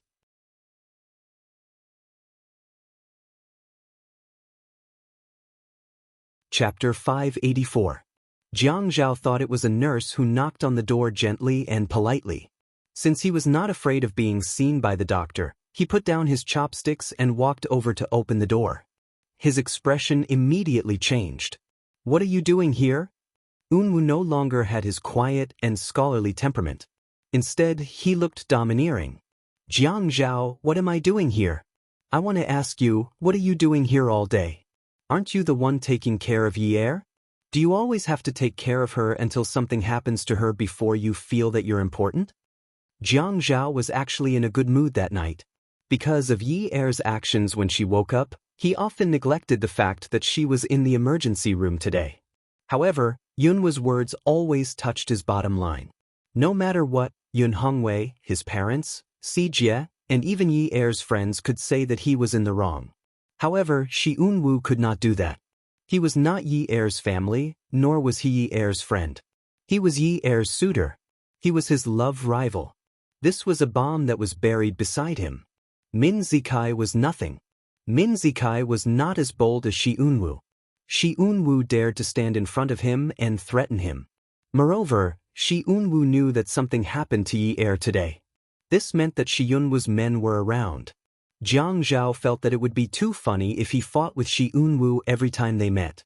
Therefore, he still had to act like a gentleman. If Shi Eunwoo wanted to question him angrily, he could only respond calmly. "Eunwoo, I think you really have nothing to do. If you think you can't find a wife, you can try going on blind dates. You don't have to think about someone else's household register all day long. After all, you're a rich man's son. It's not good for such a tasteless thing to spread." Eunwoo sneered. "Is that so? A rich man's son who can't even protect his wife. If word gets out, won't it be even tasteless? Even worse?" Yi-er heard the argument at the door and immediately perked up. He shouted, "Eunwoo, is that you?" Jiang Zhao and Eunwoo were both shocked. Jiang Zhao was angry and shocked, while Eunwoo, Jiang Zhao wanted to turn around and grab him, but it was too late. Eunwoo looked at Yi-er, who was sitting on the bed and smiling at him. He felt relieved. "Are you feeling better?" "Yes, I'm much better." "Eunwoo, why didn't you come in just now?" Eunwoo smiled faintly. He turned to look at Jiang Zhao, whose face was already ashen. He smiled happily. "Brother Zhao was chatting with me just now. I forgot." "Eunwoo, are you here to visit me?" Yi-er looked at Eunwoo. When she smiled, it was just like the countless mornings, afternoons, and evenings she had spent on Wutong Street. Eunwoo's heart warmed. He smiled gently and his voice was gentle and loving. He really wanted to reach out and caress her face, but he didn't. Of course, if I'm not here to visit you, why would I come here? When Yi-er looked at Eunwoo and smiled like that, Jiang Zhao's heart couldn't help but tighten. She had promised him before that she wouldn't interact with Shi Eunwoo. How could she look at Shi Eunwoo and smile like that? He walked over and held Yi-er's shoulders. You need to rest." "I don't want to rest. I can't sleep." Yi-er pushed Jiang Zhao away and looked at Eunwoo. "Eunwoo, you came to visit me. Did you bring anything delicious?" Eunwoo was slightly embarrassed. Yes, he came to visit her, but he had forgotten the most basic etiquette. Yi-er, what do you want? I'll prepare it for you right away. I just want to eat some meat." Yi-er nodded. She felt that there was nothing wrong with saying that. Eunwoo turned around and looked at the dozens of plates on the table. There were meat and vegetables. Could it be? He turned back and looked at Jiang Zhao, who was fuming. Yi-er glanced at Jiang Zhao and said to Eunwoo, "Don't look at him. He won't give me anything to eat. He eats alone and only gives me some rice soup. He abuses me." You didn't even bring anything for me to eat when you came to visit me? That's enough. Jiang Zhao didn't expect Yi Er to speak so rudely to an outsider the moment she woke up. She kept criticizing him. Yi Er wasn't like this in the past. If it wasn't for the fact that she still remembered Ouyang Yen and knew Shi Unwu, he would have suspected that she had become stupid from sleeping for the past 20 days. What's wrong? You won't let me eat, but you won't let anyone else eat? Yi Er felt that she was being a little unreasonable. She tasted a little and it was especially fragrant. However, she wasn't allowed to continue eating. She felt terrible. Seeing Jiang Zhao eat such a large table of food made her feel even worse. Her heart felt like it was being scratched by a cat. Unwu knew that Jiang Zhao cared about Yi Er and wouldn't refuse to let her eat. It was probably the doctor's instructions. However, he wouldn't defend Jiang Zhao in front of Yi Er. He smiled and said, Yi Er, you can't eat today. It's not suitable for a patient who has just recovered to eat too much. You've already eaten some today. If you eat more, your digestive system will be damaged. I'll bring you some meat tomorrow, okay? Unwu felt like he was coaxing a child. When Yi Er asked him for meat, she sounded like a child. Unwu, I don't think you're the type to lie. We've known each other for so long and are friends. Don't lie to me. Got it? Jiang Zhao was not only depressed but also hurt internally. Yi Er had just woken up, so he couldn't spank her. Otherwise, he would definitely pick her up and beat her up. She actually dared to treat his love rival like an outsider. Yunyi, if you don't sleep now, I won't let you eat any meat tomorrow. Do you believe me? Yi Er consciously collapsed, pulled the blanket over herself, and went to sleep. She didn't rub it. Unwu was in a good mood. Yi Er, I'll come and see you tomorrow. Okay, don't forget to bring meat, Yi Er added generously. She raised her head slightly and gave Unwu a grateful smile. She didn't believe that he couldn't eat meat if he wanted to. Was Jiang Zhao really a tyrant? She didn't seem like someone who would have problems at all. Jiang Zhao had been pranking her all this while. He actually wants to suffocate her to death. He will be happy if his wife is dead. Forget it. She will not be calculative with him. She doesn't care what he wants to do. But if he wants to torture her, no way. But Jiang Zhao was the mayor, and her father's matter was not settled yet. Yi Er suddenly remembered something and sat up. Oh my God! Why was she so silly? She still needs to rely on Jiang Zhao to settle her father's matter. How can she talk back to him over some meat? Did she want to die? When Yi Er heard Jiang Zhao slamming the door and locking it, she shivered. Oh no, Jiang Zhao was angry. It must be because she had badmouthed him in front of Unwu. Will the consequences be serious? Yi Er saw Jiang Zhao walking over with a black face. She immediately gave a flattering smile. Hubby, are you full? Do you still want to eat more? I'm not full. I'm full because of you. He was really full because of her. Hubby, I'm sorry. I didn't do it on purpose. I didn't know what to do because of the meat. I apologize to you. Yi Er looked at Jiang Zhao sincerely. It's late. Let's sleep. Jiang Zhao couldn't stand the smell of food in the house. You sleep first. Dong Xuebing walked to the table and put the dishes back into the thermos. He covered the thermos and opened the windows. The night lights outside were dim because of the fog. The night light without a needle was like a hairy moon hanging in the sky. The nurse came over with the medicine, and Jiang Zhao poured a glass of water for Yi Er to take the medicine. Jiang Zhao was in a bad mood, so he kept a straight face and didn't say anything. They didn't dare to touch the tiger's whiskers anymore. She took whatever medicine Jiang Zhao told her to take. Then, he gulped down a mouthful of water and swallowed hard. Some small pills stuck to the walls of his throat and he couldn't swallow them down. In the end, he couldn't help but vomit. He vomited everything in his stomach, including the rice soup and minced meat that he had eaten. Jiang Zhao panicked. He didn't have time to ask what happened and immediately ran out to call the nurse. When the nurse saw what Yi Er had vomited, her face changed. She didn't care if Jiang Zhao was the mayor or not. After all, this Mrs. Jiang had scared everyone in the hospital. Mayor Jiang, how can you give Mrs. Jiang meat? Yi Er was shocked. Was it because she ate meat and vomited? This time, she didn't even have any water in her stomach. She looked at Jiang Zhao pitifully. Jiang Zhao couldn't bear to scold her, and he took all the blame from the nurse. The nurse was also proud of herself. She didn't expect to find such an opportunity to scold the mayor. Although private hospitals provided better services and were more people-oriented, the nurse had been serving the rich for a long time, and she suddenly got the chance to order the rich around. She was still in high spirits even after she left the ward to prepare the medicine for Yi Er. This time, Yi Er didn't dare to ask for more meat. Jiang Zhao reheated the remaining rice soup in the microwave. When it was not too hot, he took it out. Yi Er finished the gigai. Half an hour later, she took the medicine again. She didn't want the medicine to stick to her throat and drank it in 3 portions. Jiang Zhao felt that something was wrong with Yi Er. He couldn't tell what was wrong. Her personality seemed to have changed. She had lost her memory when she was in the car. But that was not the case. She knew everyone and remembered everyone. She didn't wake up and asked him who he was. Her actions and tone were similar to before. But her IQ seemed to have changed. Was she stupid? Unlike in the past, she would think of everything she said and did. Although there were times when she embarrassed herself, she was still young and normal. But now, she didn't think of anything she said and did whatever she wanted. She was not stupid. She knew that she had made Feng Yu unhappy and would try to please him like before. Even if she did something wrong, she would use her actions to show that she was wrong and stop talking back. This proved that she was not stupid. Could it be that she had slept for more than 20 days and did not use her brain? That's why her cerebellum was temporarily tired? Feng Yu could accept it if she was tired. But he couldn't accept her being so close to Shi Unwu. Beauty novel, Song Shu 566.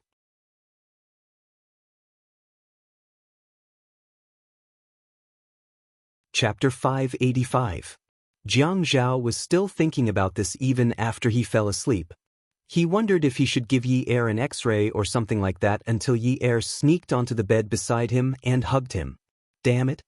He was afraid of touching her, so he slept on the bed beside her. In the end, she wasn't afraid at all. She even hugged him. The bed is small, and the two of us take up too much space. We can't sleep well. You can sleep over there. She was a patient, so his voice should be as gentle as possible. No, I want to sleep like this. Yi Er stubbornly believed that a husband and wife should not sleep in separate beds. However, Yi Er's medicine contained some sedative Western medicine, so it was especially easy for her to get sleepy. Once she fell asleep, it was as though she was dead. The next morning, Jiang Zhao still had to put up a sturdy little tent around his crotch. Yi Er woke up and mumbled, "Hey, why didn't you give me a morning kiss today? Did you forget? Don't you have to go to work?" Jiang Zhao sighed. "I'm still asleep, aren't I?" But it wasn't a solution if he couldn't remember. If he continued to sleep like this, there would be problems. Perhaps it was because they hadn't had sex for more than 20 days, so the little tent made Jiang Zhao feel very awkward. After kissing Yi Er, he turned around and got off the bed. His back was still facing Yi Er. When he reached the end of the bed, he even walked sideways into the bathroom like a crab. He immediately locked the door and took a cold shower. Jiang Zhao was a calculative person. Ever since he was born, the word calculative had never disappeared from his life.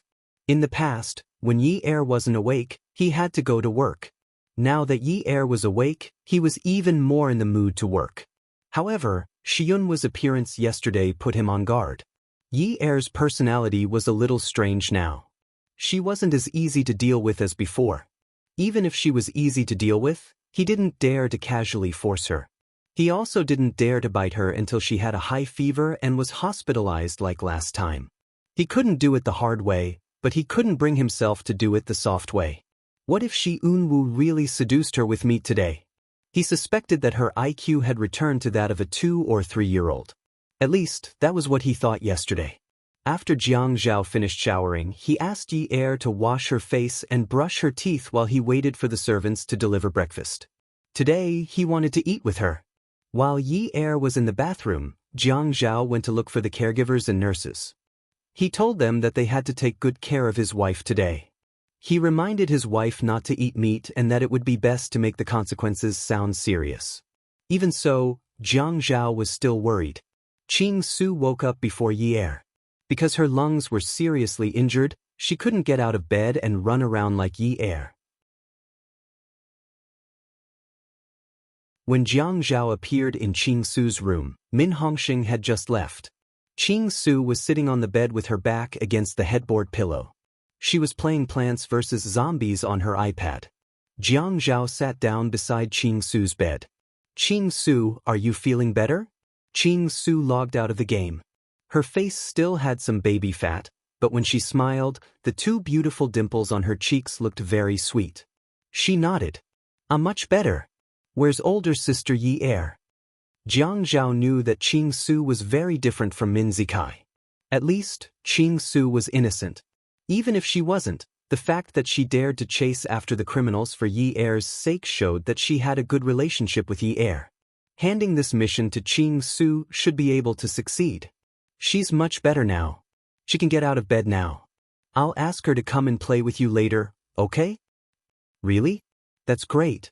I was just thinking that it was boring to sleep in the hospital every day. But you guys better not eat meat secretly. Last night, my heart softened and I gave her a piece. She vomited until she was a mess. I can take supplements now. It shouldn't be a problem to eat some meat, right? Jiang Zhao also knew that it was not right to lie to a 17-year-old girl like this, but his wife's sovereignty was a big issue. Other moral principles could be set aside. If he had nothing to do and stayed here every day, it would be fine, but he still had to feed his family, right? She'll probably be able to eat tonight. Wait until I get off work. She just vomited yesterday, so I don't dare to take the risk. Ching Su's attitude towards Jiang Zhao was completely different from her attitude towards family Min. If Min Zikai saw this, he would probably vomit blood in anger. That's true. It seems that her stomach is quite weak. It's okay. Ask her to come and find me, or I can go and find her. I'll ask her to come and find you. Your lungs haven't fully recovered yet. If you move around too much, it'll be troublesome. After she has breakfast, I'll ask her to come over. Jiang Zhao continued to be shameless. After careful consideration, he felt that it was useless to just remind her. It was better to let Yi play with Ching Su all the time. Even if Shi Unwu came, he would not be able to find Yi. Naturally, he would ask the nurse to bring Ching Su's medicine and change the bedding. All right, he also reminded the nurse not to reveal Yi's whereabouts to the public. With someone accompanying her, Ching Su was naturally happy. She nodded happily. Okay. The moment Jiang Zhao stepped out of Ching Su's ward, he immediately put away his humble and friendly expression and smirked evilly. When he entered Yi's ward, his mother was already setting up breakfast. Yi was sitting at the table, waiting to eat porridge. Jiang Zhao walked over and sat down at the table to the left of Yi. He took the chopsticks from his mother and said, "Thank you, Auntie Li." His mother smiled and said, "What are you thanking me for? You guys eat first. I'll clean up later." With that, she walked out of the room. Yi picked up a piece of dried radish for Jiang Zhao. "Luo, this is your favorite. Have you finished all the dried radish at home? If you have, I'll ask the kitchen to get some more when we go back to Grandpa's house. Also, I haven't eaten breakfast at home for a while." "Jiang Zhao, am I seriously ill? I asked just now and found out that I've been asleep for more than 20 days. Dad and Si Jie must be worried, right?" Jiang Zhao tightened his grip on his chopsticks. He was unhappy, but he also found it ridiculous that he would be jealous of his father-in-law and Si Jie. It was only human nature. He had been worried that his father-in-law would not be able to take the agitation due to his old age, so he did not allow him to come over to keep watch at night. Moreover, his father-in-law had been hospitalized because of a myocardial infarction. If he were to collapse, this family would not have peace. Because of this, he had even applied for leave from Si Jie's school and asked the driver to send Si Jie home every day. She knew that her father-in-law and Si Jie would be worried, but did she not know that he would be worried? She felt a little stifled. She was thinking about the bigger picture and did not want to argue. "Dad and the others are fine. You're not seriously ill either. You're fine now, but..." Yi asked, "But what?" Jiang Zhao said, "You were in a car accident. Do you still remember what happened? Yi-er lowered her head. Yeah, I went to buy crabs and was taken away. After that, a lot of things happened. It was a little chaotic. It was so chaotic that she did not want to piece it together. Yi-er instinctively rejected the thought of remembering what happened back then. Every time she recalled it, it would feel like she was experiencing it all again. She knew that she had died once, so after she woke up, she was especially concerned about the feeling of being alive. Since she was alive, she did not want to think about the past that made her feel worse than death. For example, the blood that covered her face, the disappointment and despair that attacked her again and again. She knew that she had been kidnapped, but she refused to think about what happened after she got into the car. She even wanted to get rid of all these memories. Getting rid of the things that made her sad and painful was the meaning of being alive. Jiang Zhao saw that Yi-er's eyes were dark and gloomy. She had a lot on her mind. Should he not mention it? If he did not mention it, how could he let her go to Qing Su's place? He gritted his teeth and felt that he was being too cruel. Yi-er, if it wasn't for Qing Su blocking the car of the person who kidnapped you and even ramming her car into it, you wouldn't have been in a coma for 20 days. Lu. Yi-er was stunned. The person who had chased after her car that day was not Min Zikai, but Qing Su. It was actually Qing Su. She did not want to think about it at first, but there was someone who told her that one should not be ungrateful. After that, her memories started to come back to her. Qing Su, the fiery red cayenne, and the fresh green willow branches appeared in her mind. After that, her memories started to piece together. As she pieced them together, her shoulders started to tremble. Her whole body was shaking, and her tears fell like rain. Her voice was weak and broken. I know. If it wasn't for Lulu, I would have been chopped into minced meat and fed to the fish. She was terrified. At that time, she was terrified. Even now, when she thought about it, she still could not escape that feeling. There were some things that made one's legs weak when they were experiencing it, but after experiencing it, one's spirit would be shattered. Jiang Zhao suddenly regretted it. He wished that she was still a little silly like yesterday. Chopped into minced meat and fed to the fish? Would she be threatened and frightened like this? To think that he did not think that there was any change in her after she woke up. Just one sentence from him was enough to agitate her to this extent. He quickly put down the chopsticks in his hand and moved the stool over to sit beside Yi-er. Jiang Zhao stretched out his arm and hugged Yi-er's shaky shoulders. Yunyi, don't cry. Everything is fine now. Everything is fine.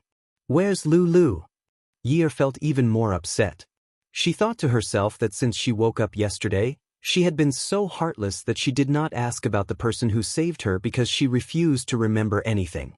She was already so seriously injured and had been in a coma for 20 days. Then what about Qing Su? Was it even more serious? Jiang Zhao listened to Yi-er sniffling nonstop and thought to himself that he should take the day off so that she would not be agitated. However, Yi-er continued to ask, I know that there was a car that kept chasing after the car that kidnapped me that day, but I didn't know it was her. I thought it was Min Zikai. My car crashed really hard and I even hit my head against the car that kidnapped me a few times. I know everything. I can feel it. Yi-er covered her face. Tears flowed out between her fingers and her sobs sounded a little suppressed. She's fine, Jiang Zhao said against his will. He hugged Yi-er even tighter. Should he get her a psychiatrist? The difference in her mood from yesterday was too great. It was so great that he couldn't recover from the fact that she had used all sorts of methods to get him to eat meat yesterday. Ah Zhao.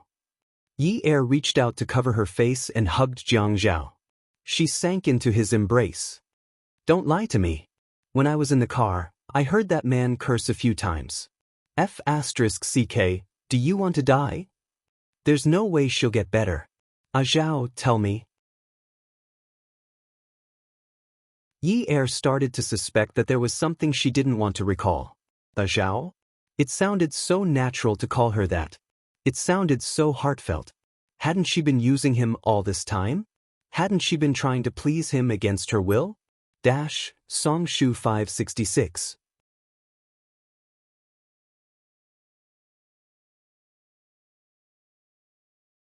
Chapter 586.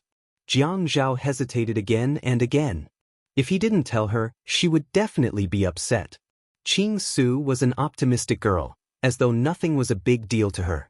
If Yi Er saw Qing Su's current state, she would definitely feel less guilty. She's staying next door. She woke up before you. Yi Er looked up at Jiang Zhao. Really? Then I'll go and see her. I don't know if she'll blame me for not visiting her until now. She won't blame you. You just woke up too. Jiang Zhao rubbed Yi Er's little face. The more he rubbed it, the softer his heart felt, just like her face. Okay, I'll tell the nurse later to inject your medicine.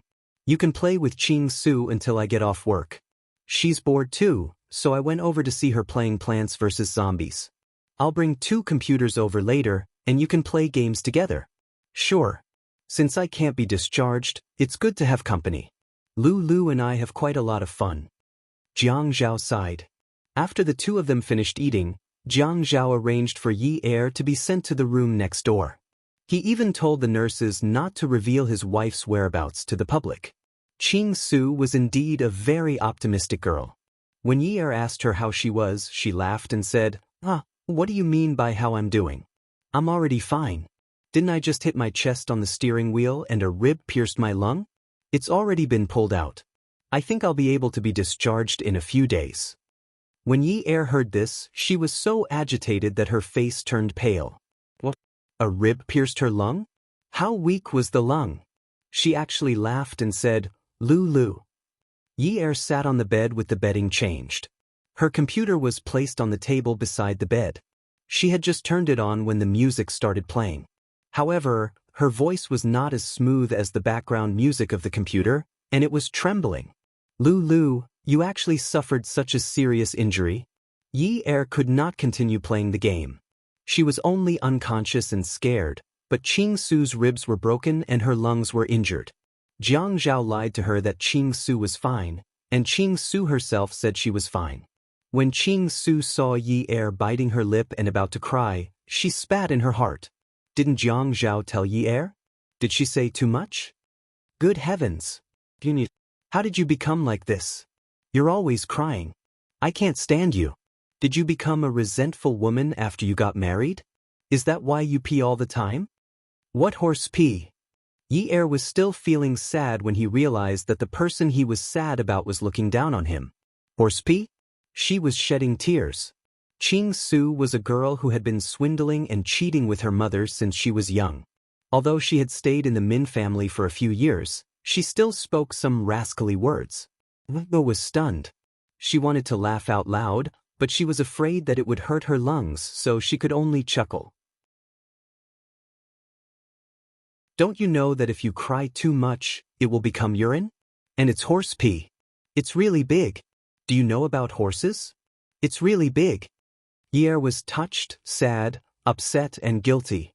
All of her negative emotions were suppressed after Qing Su said that her tears were horse pee. She could not cry in front of Jiang Zhao anymore. If she cried too much, it would be pee.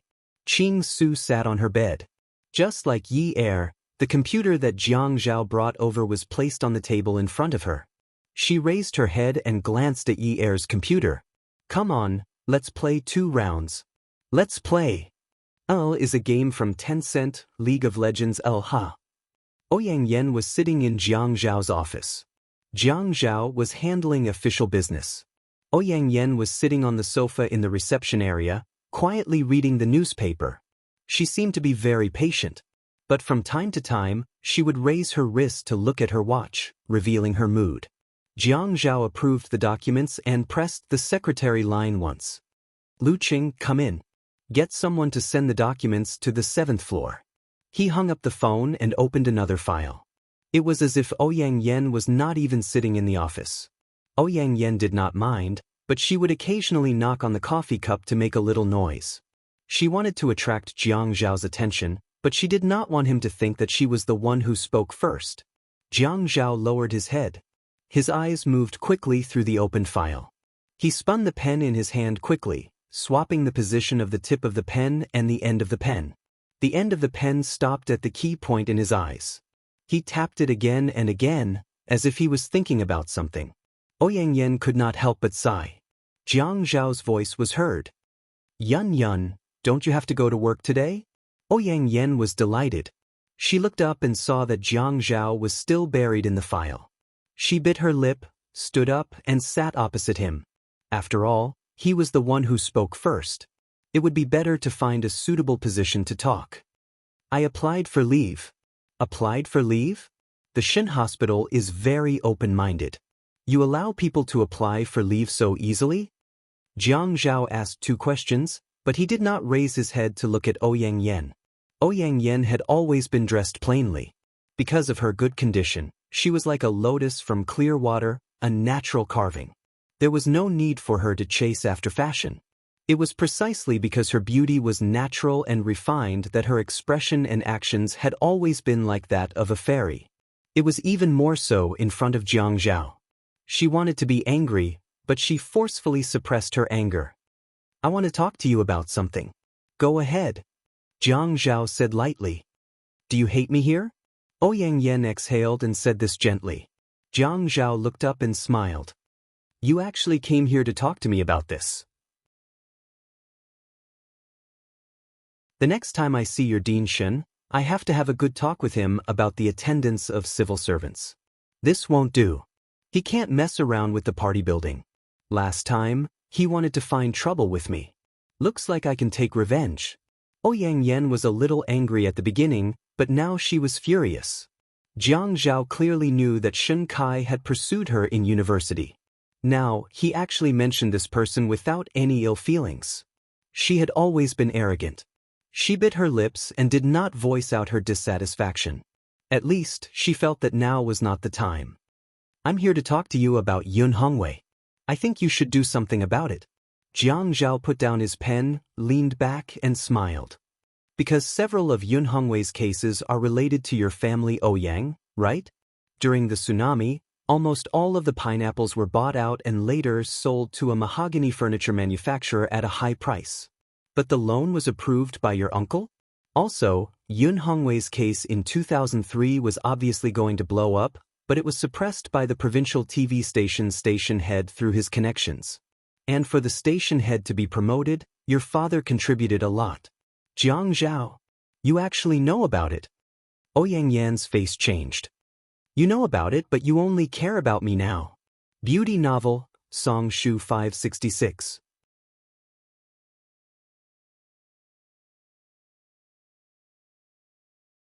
Chapter 587. Pretentious. Jiang Zhao smiled. Yun Yun, since the Ouyang family is also involved in this matter, why do I have to take care of it alone? Ouyang Yen was stunned. What do you mean? Are you saying that you don't want to take care of it? It's better to deal with this matter impartially. In my position, I can't bend the law for personal gain even if it's my father, let alone my father-in-law, right? We both graduated from law school. Don't tell me that Yun Yun doesn't understand this principle. If Yun Hongwei goes in, Yun Yi will blame you. Does it matter? She's my wife. If her father is innocent, he naturally won't go in. But if he uses unorthodox means and gets in, will this account be blamed on me? What is this? Logic? Are you determined not to take care of it? The law has its own fair place. If we destroy this fairness artificially, it's unfair to the people, isn't it? Ouyang Yen held her forehead. Her dignified and reserved manner was about to be exhausted. The recording pen in her bag was still running. She didn't expect that nothing useful would be recorded. She had always thought that Jiang Zhao didn't guard against her. At least, as long as she didn't mention his marriage and Yun Ye's feelings for her, he still had a special kind of feelings for her. Second brother, someone wants to make a big deal out of this matter. If you help Yun Hongwei, you'll also help me. Ouyang Yen spoke softly. The title, second brother, had always belonged to her. Even when they were intimate lovers, she still called him that. Every time she saw him, she tried to use this title to tell him that they had a past, and a glorious past.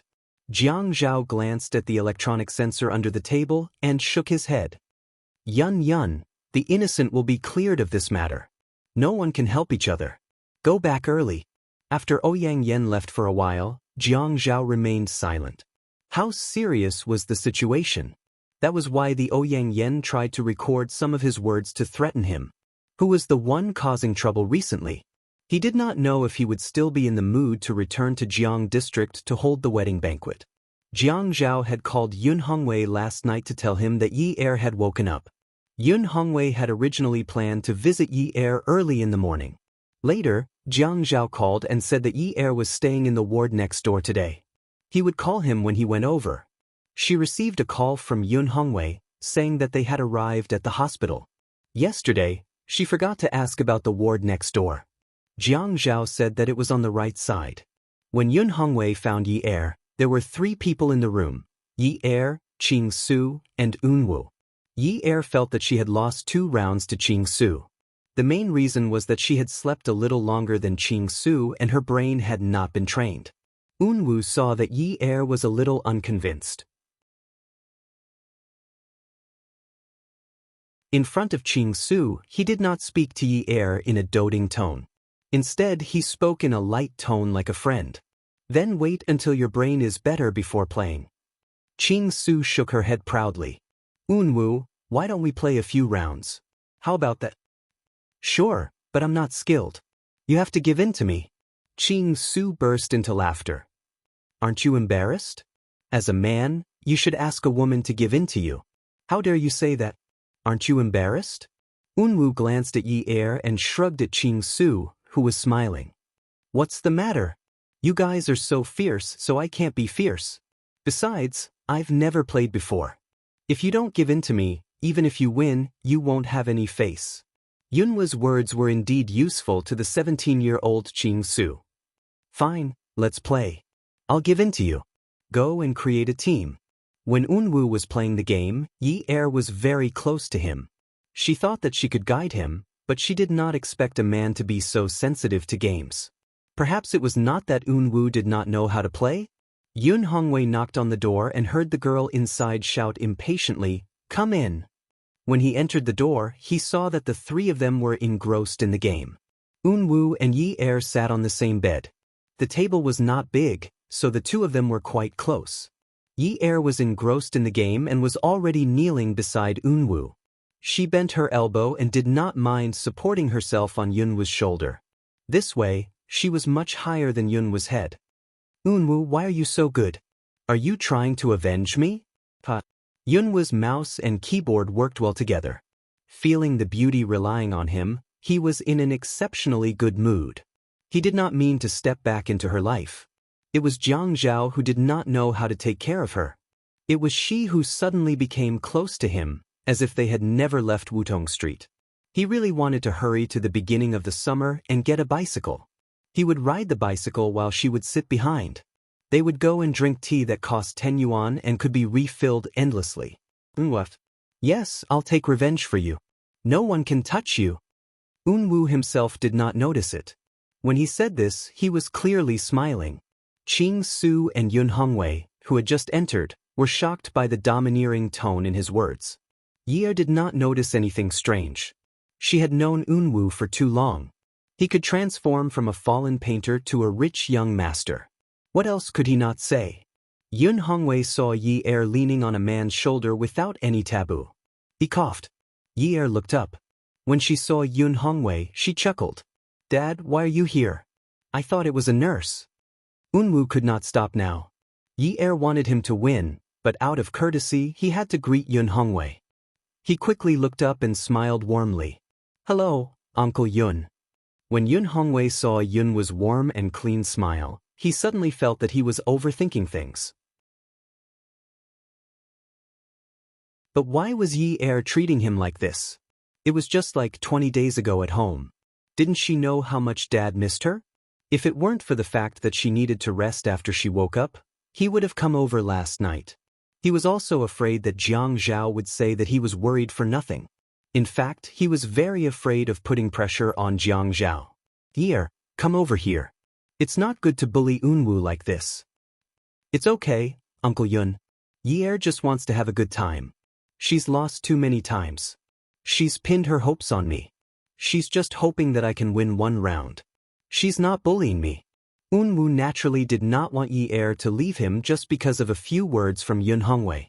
This kind of happiness was practically stolen. However, Ching Su was unhappy. As she operated the mouse and keyboard, she said in an impatient and rebellious tone, "Uncle Yun, don't be so annoying, young man. It's just a game. My dad has never cared about how many rounds I play. Yi Er is already married, so there's no need to be so strict with her. It's not like she's an elementary school student who doesn't have self-control and is afraid of being addicted to the internet, right? We're having fun right now." When Ching Su said this, she did not even raise her head. However, it immediately made Yun Hongwei feel embarrassed. In the past, he also did not care about Yi Er.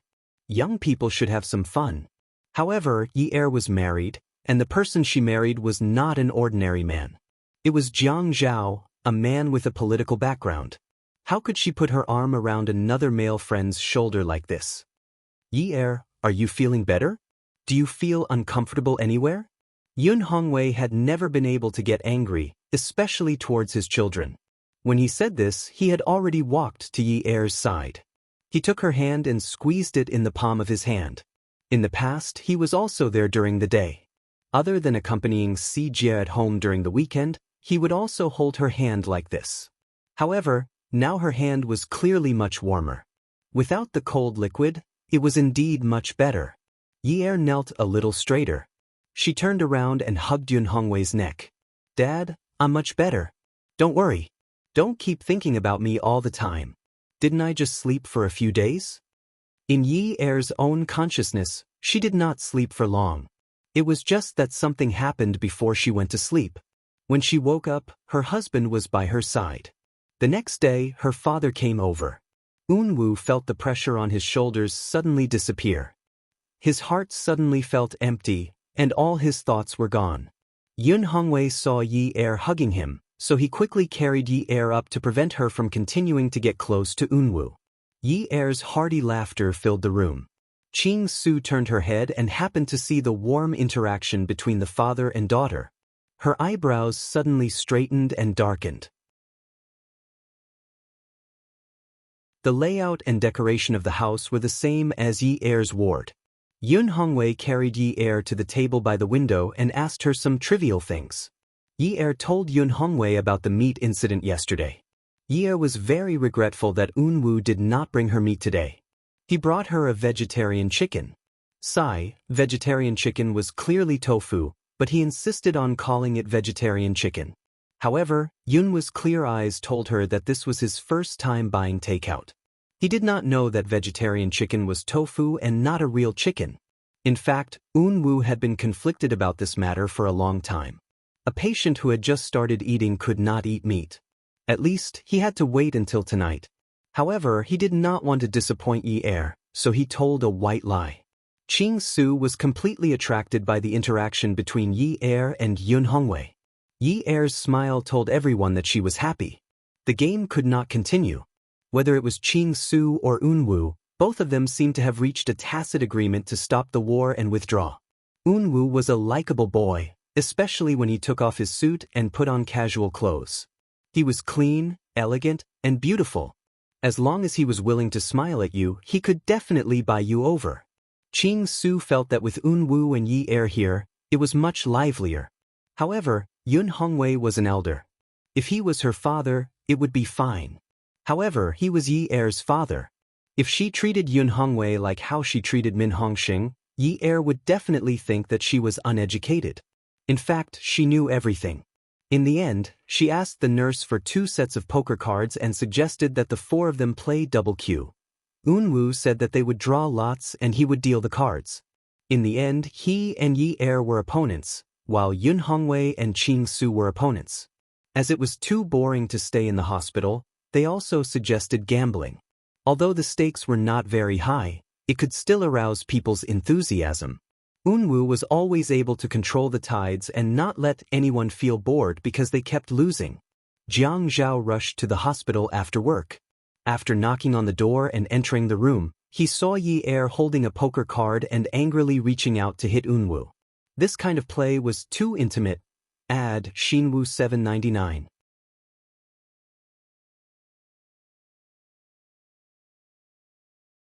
Chapter 588. Yun Hongwei smiled knowingly. Be careful when you go downstairs. Although the doctor said that you're fine, you're still under observation. I'll eat and go back slowly. Don't worry about me.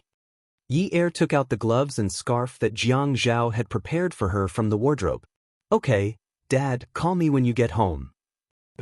Go quickly. Yi Er left the inpatient department and left a voicemail message for Jiang Zhao to ask where he was. Her intuition told her that he had gone to the north of the city. She did not receive a reply, so she walked all the way to the north of the city, hoping that she could wait for a message while walking. She also wanted to deny that he had gone to the north of the city. The private hospital was not in a prime location. It was relatively remote, but the environment was very good. In summer, the trees were lush and cool. In winter, although Yi Er had withered and only branches were left, it still looked very lively under the street lights. In winter, there was often a thick fog at night in Haicheng. One could not see everything around them clearly. They relied on the street lights to connect the sidewalks to guide the pedestrians. After a few text messages, Yi Er quickly took 2 deep breaths. In the thick fog, her breath seemed even clearer and heavier. She covered her ears with her gloved hands and rubbed them. She stomped her feet on the spot and took out her phone. She saw the name, my husband, on the envelope. Hey, he changed it himself, right? What husband? She quickly took off her gloves. The moment she came out of the warm gloves, she touched the phone screen. It was cold. There were 2 words, seductive charm. Seductive charm? Jiang Zhao had gone to seductive charm? If he wanted to drink, he might as well go to Peerless Beauty. After all, that kind of place was confidential and the environment was good. It was suitable for someone of his status. But right? There were many women in seductive charm. Yi Er bit her lip and wanted to slap herself. Yesterday, her nerves had short-circuited and would not be short-circuited forever. She had to beat herself back to her original state in a few hours. What did he mean by being so straightforward with her? Did he tell her not to be nosy, or did he say that she did not have the right to ask? Even if she did not have the right, she had to ask, right? Anyway, he should not have any objections if she pretended to ask casually, right? Anyway, he had always been so arrogant. Even if he went to Ouyang Yan's place, he would still let Ouyang Yan answer the phone. As if there were people around, her slightly flat almond-shaped eyes looked around alertly. Hey, which room are you playing in? I might have an acquaintance there, so I can give you a discount? He coughed to encourage himself and pretended that he had nothing to do. After replying, he looked at the foggy night sky and looked left and right at the cars coming and going, hoping that there would be a taxi with a green light on the roof that flashed the words, empty. He stood at the intersection and reached out to hail a taxi. His hand was a little cold, so he retracted it and rubbed it. He felt that it was all bones. He didn't know if Jiang Zhao would say that he didn't feel anything when he touched it. When he saw a car coming from diagonally opposite, he quickly stretched out his hand and shouted, Taxi! Taxi! The taxi turned left and turned around. When it stopped beside Yi Er chuckled in relief. He shrunk his neck, opened the backseat door and got in. Master, sorry to trouble you. The driver took countless young people to various bars every day. Okay. The driver asked for Yi Er's opinion. At this time, the roads with fewer people were not congested, but they had to take a detour. The roads that didn't take a detour were now congested. Yi Er said, if you want to take a detour, then so be it. With cars, he really didn't know if a 5-minute drive would take 50 minutes. When the car arrived outside Charming Club, she received a message from Jiang Zhao. It was a distant message. Thank you, 316. After paying the taxi, Yi Er felt a little dizzy as soon as he got out of the car. Firstly, he had been hospitalized for a long time and his body had not fully recovered. Secondly, the air conditioner was on in the car, so it was stuffy. She stood at the door and breathed for a while. She let down her ponytail and placed it beside her face. When she lowered her head, her face couldn't be seen clearly. She also adjusted her scarf and pulled it up high, only revealing her eyes. After entering Charming Club, she said to the waiter wearing a golden vest, I have an appointment, 316. The waiter led Yi Er through all kinds of people. Yi Er looked at the men and women who brushed past her and sized her up as if she was a monster. It was winter outside. Inside, she was wearing hot pants, a short skirt, and a camisole. Her outfit was clearly a monster among monsters. Outside the private room 316, the waiter gently knocked on the door and pushed it open to lead Yi Er in. The private room was not big, and the extravagance of the decoration was not at the same level as that of Peerless Beauty. It was a little more high-end than the mass-produced karaoke. The sofa was black leather, but it was unknown whether it was real leather or PU. Jiang Zhao's suit and sweater when he arrived at the hospital that night had been thrown away somewhere. A woman was sitting next to him. It was Ouyang Yen. She was talking to Jiang Zhao about something. The weather outside was cold. Ouyang Yen had probably taken off her jacket. She was wearing an OL houndstooth dress with 9-quarter sleeves. It was not a sexy style. In fact, it was very conservative. The length of the dress was above her knees. However, the cut was very close to her body, and it wrapped around her good figure. Yi Er, who had slept for more than 20 days, had lost some weight. The clothes she wore before looked a little empty. Yi Er thought to herself that she had not had time to dress up after leaving the house in a hurry. She had really made a fool of herself. Jiang Zhao and Ouyang Yen did not avoid suspicion and lowered their heads to talk. They were very congenial. He felt like an outsider. Jiang Zhao looked up and saw Yi Er standing at the door. It would have been better if he did not see her. Once he saw her, he was full of anger.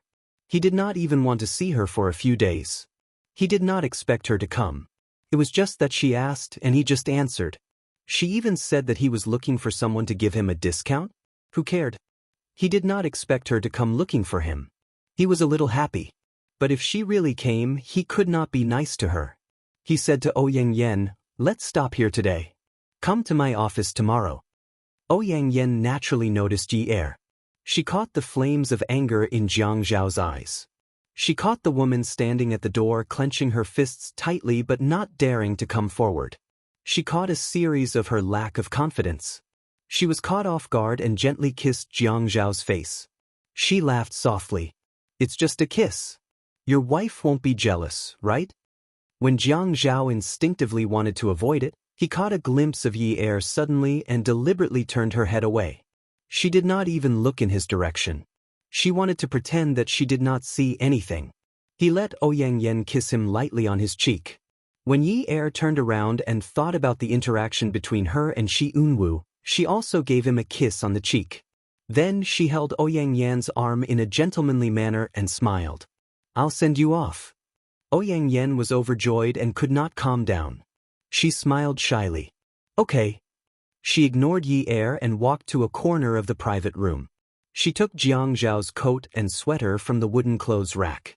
She took the sweater and handed it to Jiang Zhao. Yi Er did not hear Jiang Zhao whisper to Ouyang Yen, "I'll send you off." Her intuition told her that the two of them felt that she had ruined the atmosphere and wanted to find another place to talk. Look at how intimate they were.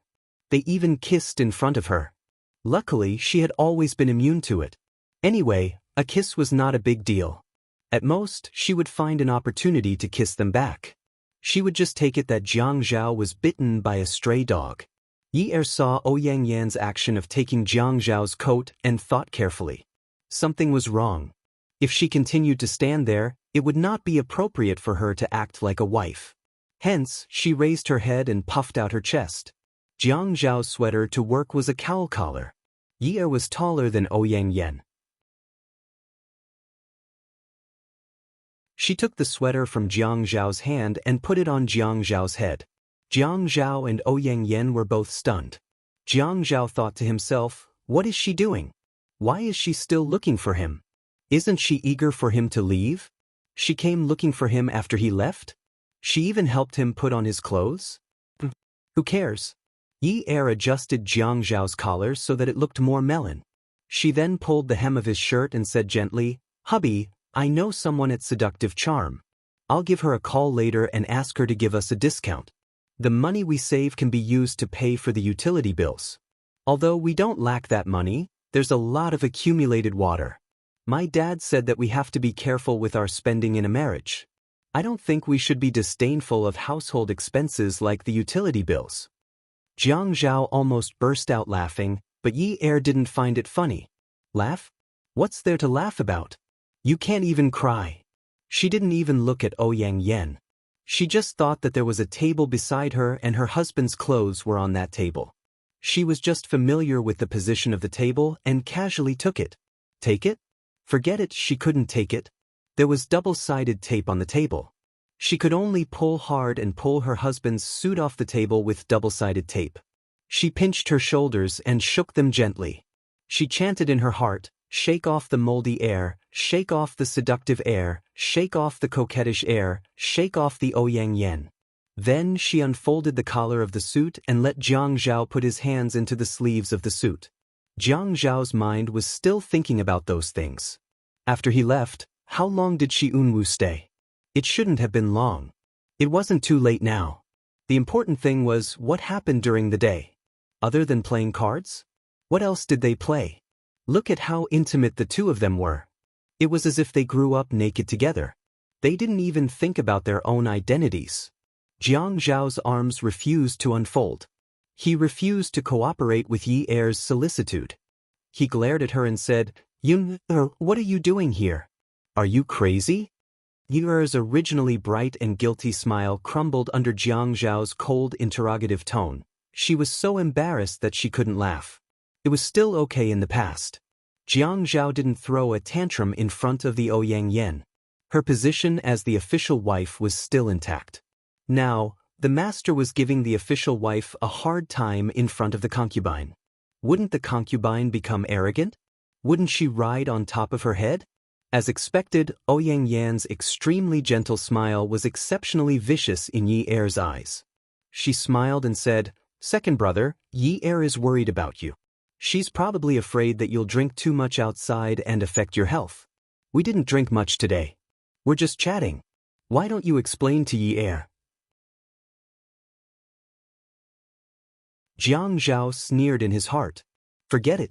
She was worried about him? She was just worried that he would die or be demoted. He was no longer useful to her. Explain? Why did she need an explanation? As she thought about this, she felt even worse after being analyzed by herself.